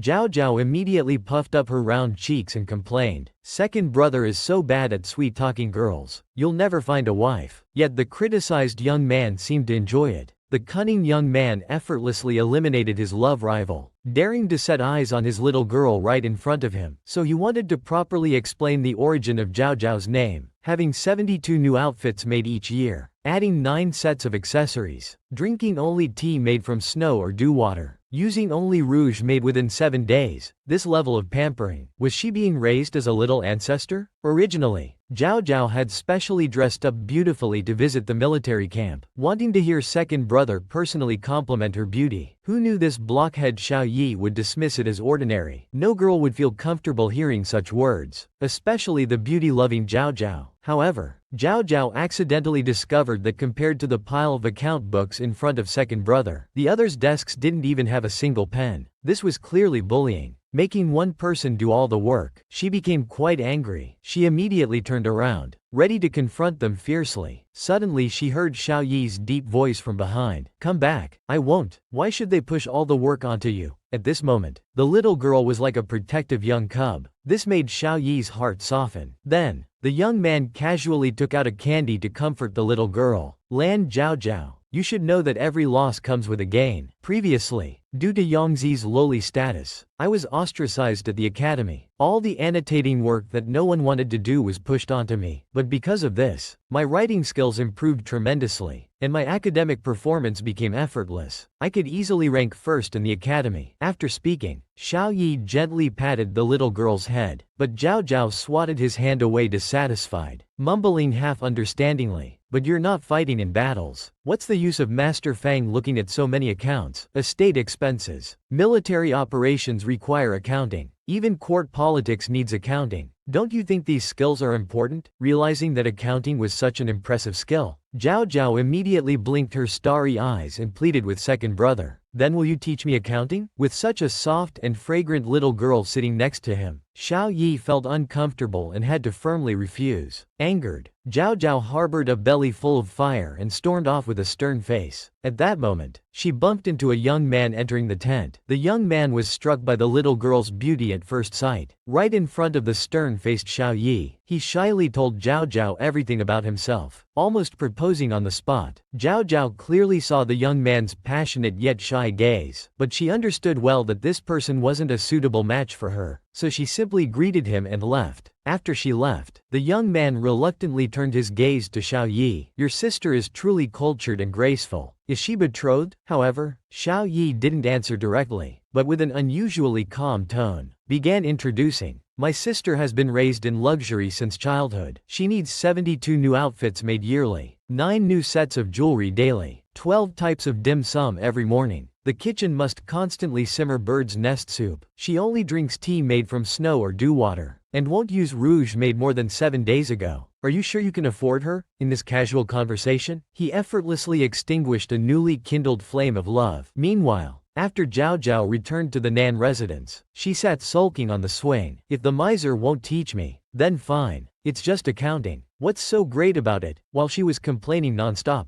a maid suddenly rushed over in panic. Miss, terrible news. There's a problem with all our family's thousands of acres of mulberry fields. We can't feed the silkworms now. Zhao Zhao's heart jumped. This was the crucial period for spring silkworms to form cocoons. How could they do so without mulberry leaves? This would greatly impact the Nan family's silk business. She needed to discuss countermeasures with grandmother immediately. Actually, old Madame Nan had already started arranging to purchase mulberry leaves, but citywide prices had suddenly skyrocketed overnight as if someone was manipulating them. While the old madam was worried sick, she suddenly heard that Madame Shaw was requesting an audience. The pampered and willful young lady actually volunteered to work in the poor countryside. She even declared she would find a solution within 3 days. Before this, even old Madame Nan was at her wits' end, completely stuck. Just then, a servant announced Madame Shaw's visit. Old Madame Nan frowned in displeasure but still asked to let her in. Then, they saw Madame Shaw enter with a bright smile, saying, "I heard the Nan family is in trouble, so I came specially to help." Hearing this, old Madame Nan's face darkened as she gestured for the servants to leave. After the servants withdrew, Madame Shaw continued with feigned sincerity. "This is the crucial time for spring silkworms to cocoon. It would be such a waste if they starved. Given our years of friendship, our Shaw family is willing to provide mulberry leaves to you." Old Madame Nan listened calmly, but she knew crystal clear that the Shaw family's sudden kindness must come with conditions. Sure enough, Madame Shaw eagerly continued with a smile. "Our Chinchin and your young master Xiao would make a perfect match. If old Madame agrees to this marriage, the Shaw family will provide all the mulberry leaves the Nan family needs." In other words, they wanted to trade second brother for mulberry leaves. Zhao Zhao, hiding in the corner, cursed silently at their despicable behavior. She suspected the Shaw family must be connected to the mulberry field incident and probably manipulated the market prices. Meanwhile, she anxiously waited for grandmother's response. Though elderly, old Madame Nan was far from foolish. She knew well that Xiao Yi's value was far greater, and she wouldn't make the stupid mistake of losing a watermelon while picking up sesame seeds. So she politely declined Madame Shaw's offer, which caught Madame Shaw by surprise. Her face immediately turned ugly. "Well, let's see how your Nan family gets through this," she spat out resentfully before storming off. Zhao Zhao, still hiding in the corner, saw grandmother's smile fade instantly after the visitor left. Losing all her previous composure, her heart ached for her worried grandmother, so she decided to help ease her burden. However, grandmother lovingly held her, still treating her like a 3-year-old, saying, "As long as our Zhao Zhao eats and drinks well every day, grandmother is happier than anything." But the old madam underestimated Zhao Zhao's determination. After her rebirth, Zhao Zhao was no longer the spoiled, willful little fool. She wanted to protect the Nan family and everyone in it. Therefore, she voluntarily asked to visit the estate to check the mulberry fields. "Grandmother, I'm not afraid of hardship. Just think of it as letting me out for some fresh air," she pleaded with all her charm. Unable to resist, old Madame Nan could only nod in agreement, accepting it as her granddaughter's filial piety, without expecting Zhao Zhao to be of any real help. Soon they arrived at the farm. Since her luggage got wet on the way, Zhao Zhao had to change into coarse farm clothes, rolling up her sleeves like working women, exposing her fair arms. The maids felt sorry seeing this, as the precious pearl of the Nan family had never worn such simple clothes before. However, Zhao Zhao herself was quite satisfied. The cotton and linen were breathable and convenient for work. Suddenly hearing someone call, "Zhao Zhao," from behind, she instinctively turned around and looked carefully. Xiao Yi was walking slowly towards her in his dark robes. She was puzzled. Wasn't second brother supposed to be at the military camp? Why was he here? The young man didn't answer but instead asked why she was here. At this, Zhao Zhao couldn't help but straighten up proudly and replied, "I'm here representing the Nan family to inspect the mulberry fields." Xiao Yi remained silent and took off his cloak. He wanted to say it wasn't proper for a young lady to expose her arms, but instead awkwardly changed it to, "It just rained. The weather is cool. I'm worried you'll get sick." Zhao Zhao was momentarily touched, but she still remembered how second brother wouldn't let her see the battle flags. So, the little girl puffed her cheeks and pushed the cloak back. "I don't want to wear second brother's clothes. Besides, I'm here to work. I need to look the part." The soft and sweet 12-year-old girl was acting like a little adult. She then energetically waved and ran towards the mulberry fields, leaving Xiao Yi grumbling to himself. "Ungrateful little wolf." and I rushed here as soon as I heard about it." When they reached the mulberry fields, an old man was staring at the withered leaves, sighing that the disease affecting these trees was strange. Even Shu County's best tree doctor had seen them but was helpless. Zhao Zhao frowned her chubby face and touched the leaves. The trees that should have been lush were withered and blackened, completely unsuitable for feeding silkworms. To everyone's astonishment, she suddenly promised firmly, "Use the mulberry leaves from the storehouse for now. I'll definitely find a solution within 3 days." Even the maids couldn't help but doubt, when so many elders were helpless. What solution could the young miss possibly find in 3 days? The young man had just called the little girl ungrateful, yet immediately after, he eagerly followed behind her, worried about her getting wet in the rain and falling down. He even swallowed his pride to secretly ask his old friend for help. As it turned out, the once willful and spoiled Zhao Zhao was going to brave the rain up the mountain, just to invite the divine doctor down to help treat the Nan family's poisoned mulberry water. However, the maids were worried about the slippery roads in the rain, fearing something might happen to the young miss. But nothing could stop Zhao Zhao's determination to climb the mountain. The next day in pouring rain, Zhao Zhao,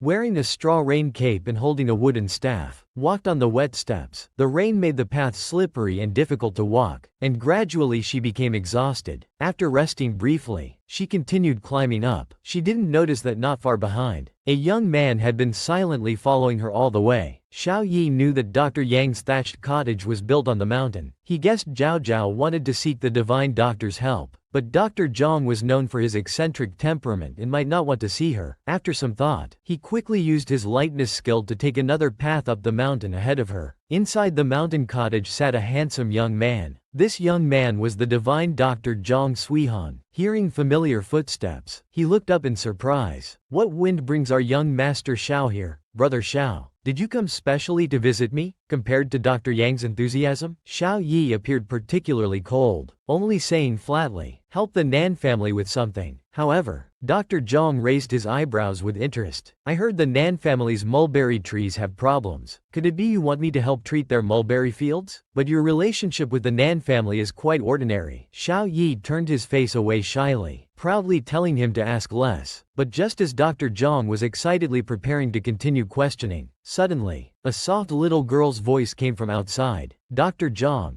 are you there? This is Zhao Zhao from the Nan family coming to visit." The truth instantly became clear. Young Master Xiao had come for the little girl. However, Xiao Yi coldly warned him not to mention that he had been here, then turned to hide in the adjacent bedroom. Little did he know that his deliberate avoidance only further proved there was something between them. Now let the great Dr. Zhang see what kind of extraordinary girl could catch young Master Xiao's attention. So he eagerly opened the door. What appeared before him was an adorably sweet little child, beautiful in appearance but looking only 11 or 12 years old. At the same time, Zhao Zhao was also observing Dr. Zhang. She never expected the divine doctor to be so young. Though surprised, she didn't show it. Instead, she smiled and explained her purpose today. "Your reputation as a divine doctor is well known throughout Shu County. I've come specifically to ask for your help in treating them." Before she could finish, she was abruptly interrupted. "I only treat people. I can't save the Nan family's mulberry trees." Zhao Zhao was stunned at these words. After thinking for a moment, she replied confidently, "I'm asking you to come down the mountain precisely to save people." Seeing Dr. Zhang raise his eyebrows in surprise, gesturing for her to continue, the little girl slowly explained that if the mulberry trees had problems, tens of thousands of silkworm farmers and workers would lose their harvest. Worrying daily about lack of food and clothing would easily lead to illness. Dr. Zhang has healing hands and a kind heart. Our Nan family is willing to pay generously for your help. What was actually about solving the mulberry tree problem had been cleverly reframed as saving people. Dr. Zhang admired her clever demeanor and couldn't help laughing heartily. Such a wonderful person truly deserved him. Brother Xiao. While Zhao Zhao looked puzzled, suddenly, he deliberately called out toward the bedroom in a teasing voice. It's a pity someone is blinded by a single flower and can no longer see the thousands of other blooms. After speaking, he turned to pack some luggage for going down the mountain. Zhao Zhao followed him to the bedroom door. At a glance, she saw that in the bedroom there was actually a bed made of silver bricks. She immediately sensed something was amiss. Very strange indeed. The usually miserly doctor hadn't even asked about payment before eagerly agreeing to go down the mountain with her. Then the only reasonable explanation was that Dr. Zhang knew second brother. The little girl had merely made a casual comment about marriage, yet it had angered the young man who doted on her the most. She was even punished to copy the 4 books and 5 classics 100 times. To think that earlier, the young man had secretly swallowed his pride to ask his friend for help. Who knew that in an instant, his friend would become his love rival? He was suddenly struck dumb. You've made me angry. I've been waiting for you to grow up, yet you want to marry someone else. So the pampered Zhao Zhao had braved the rain to climb the mountain,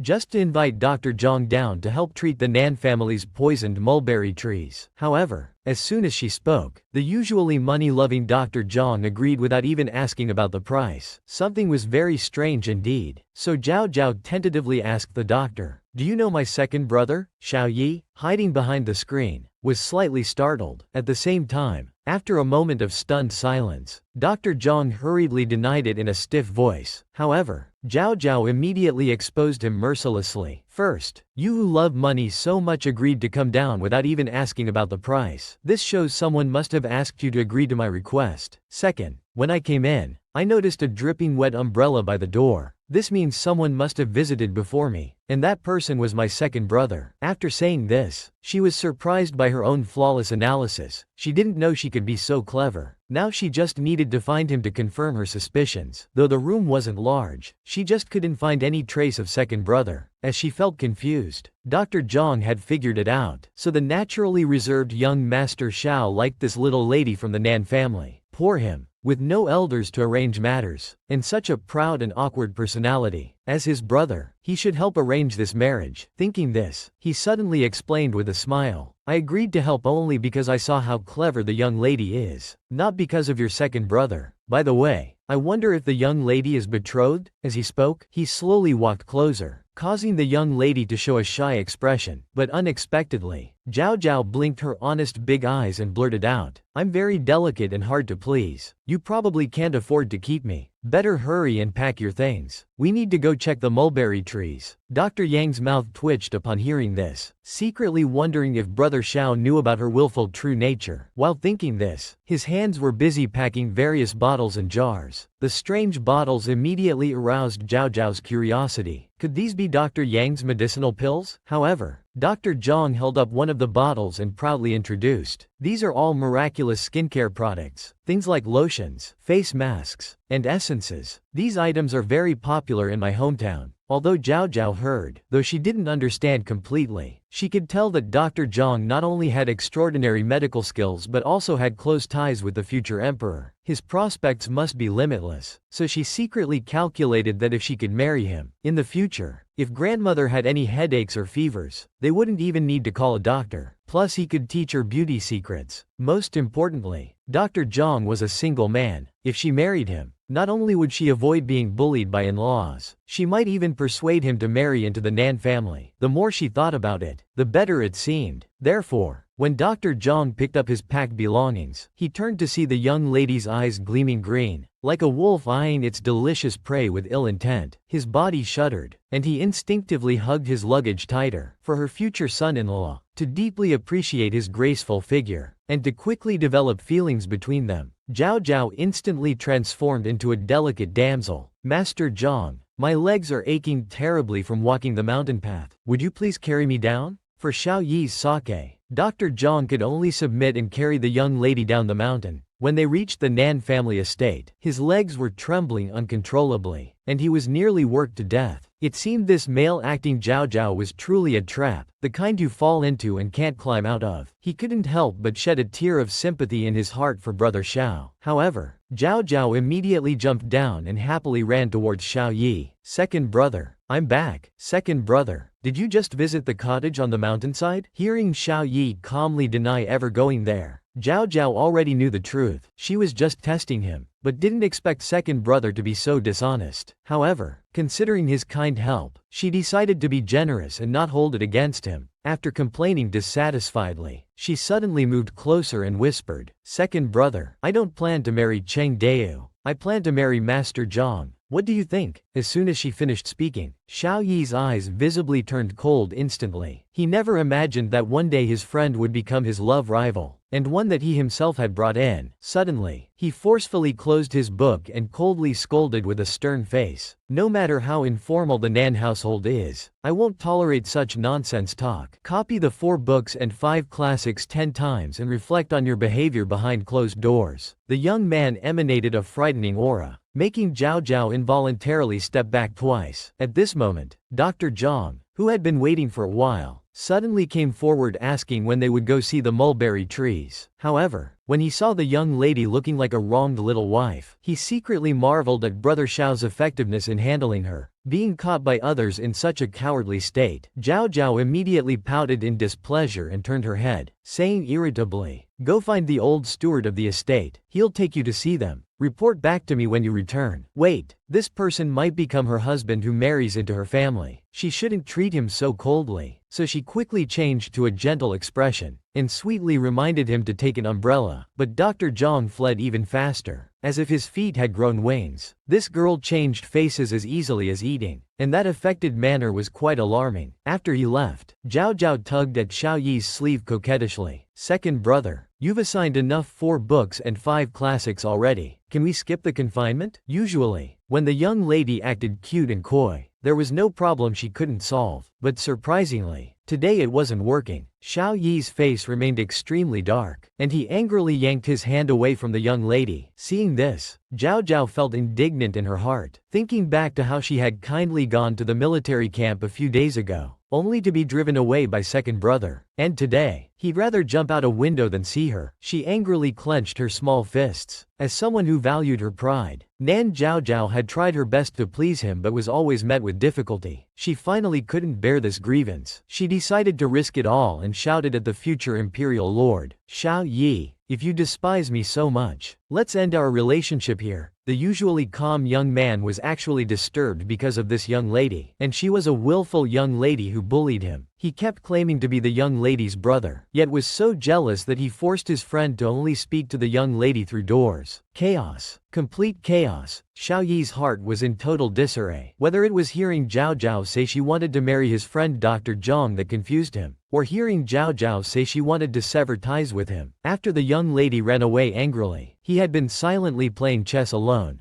but the stirring in his heart wouldn't calm down. Actually, at first, he truly despised this young lady who bullied others all day. But later, overnight, Zhao Zhao seemed to become a different person. She learned to protect her family, was willing to learn the 4 arts, and even tried to act cute and please him every day. For ordinary men, they would naturally be happy to have such a sister. But it seemed he had never thought of Zhao Zhao as a sister from the beginning. Otherwise, he wouldn't feel jealous or harbor some secret expectations. While he was troubled, Dr. Zhang happened to walk in. Brother Xiao is really bored, drinking alone by himself. As the menu was brought in, the servant couldn't help commenting, "Master has been playing chess alone for an hour. Look how messy the board is." However, Dr. Zhang casually placed a piece, while teasing, "It's not the board that's messy, it's someone's heart." Then he suddenly leaned closer and whispered, "Brother Xiao, which lady have you taken a fancy to? We're siblings, but I haven't even mentioned Nan Zhao Zhao." Xiao Yi was instantly speechless. Dr. Zhang couldn't help but roll his eyes, internally criticizing how pedantic people were these days. The two had no blood relation. What kind of siblings were they? Then he decided to provoke this blockhead. "So the young lady thinks you're tired of her. Might as well end everything between you two." However, Xiao Yi's eyes suddenly turned lonely, repeating word by word, "We can only be siblings." The young man's implication was that he couldn't bear to end it. Understanding the hidden meaning, Dr. Zhang couldn't help but chuckle. How adorably awkward Xiao Yi was. These obviously contradictory words. Was he asking him to be a witness? Anyway, he never liked hearing such self-contradictory talk, so he stood up to leave, saying he had something to discuss with the young lady. When Xiao Yi heard this, he immediately felt uncomfortable all over. Forget proper male-female etiquette. Just stand outside the door to talk. Don't enter the room. Dr. Yang's mouth twitched speechlessly, secretly cursing what an overprotective brother he was. And so, on this cold night, Dr. Zhang pitifully stood outside the room to give his report. He reported that someone had tampered with the mulberry tree's irrigation water. It would take half a month to restore the trees to health. Inside the room,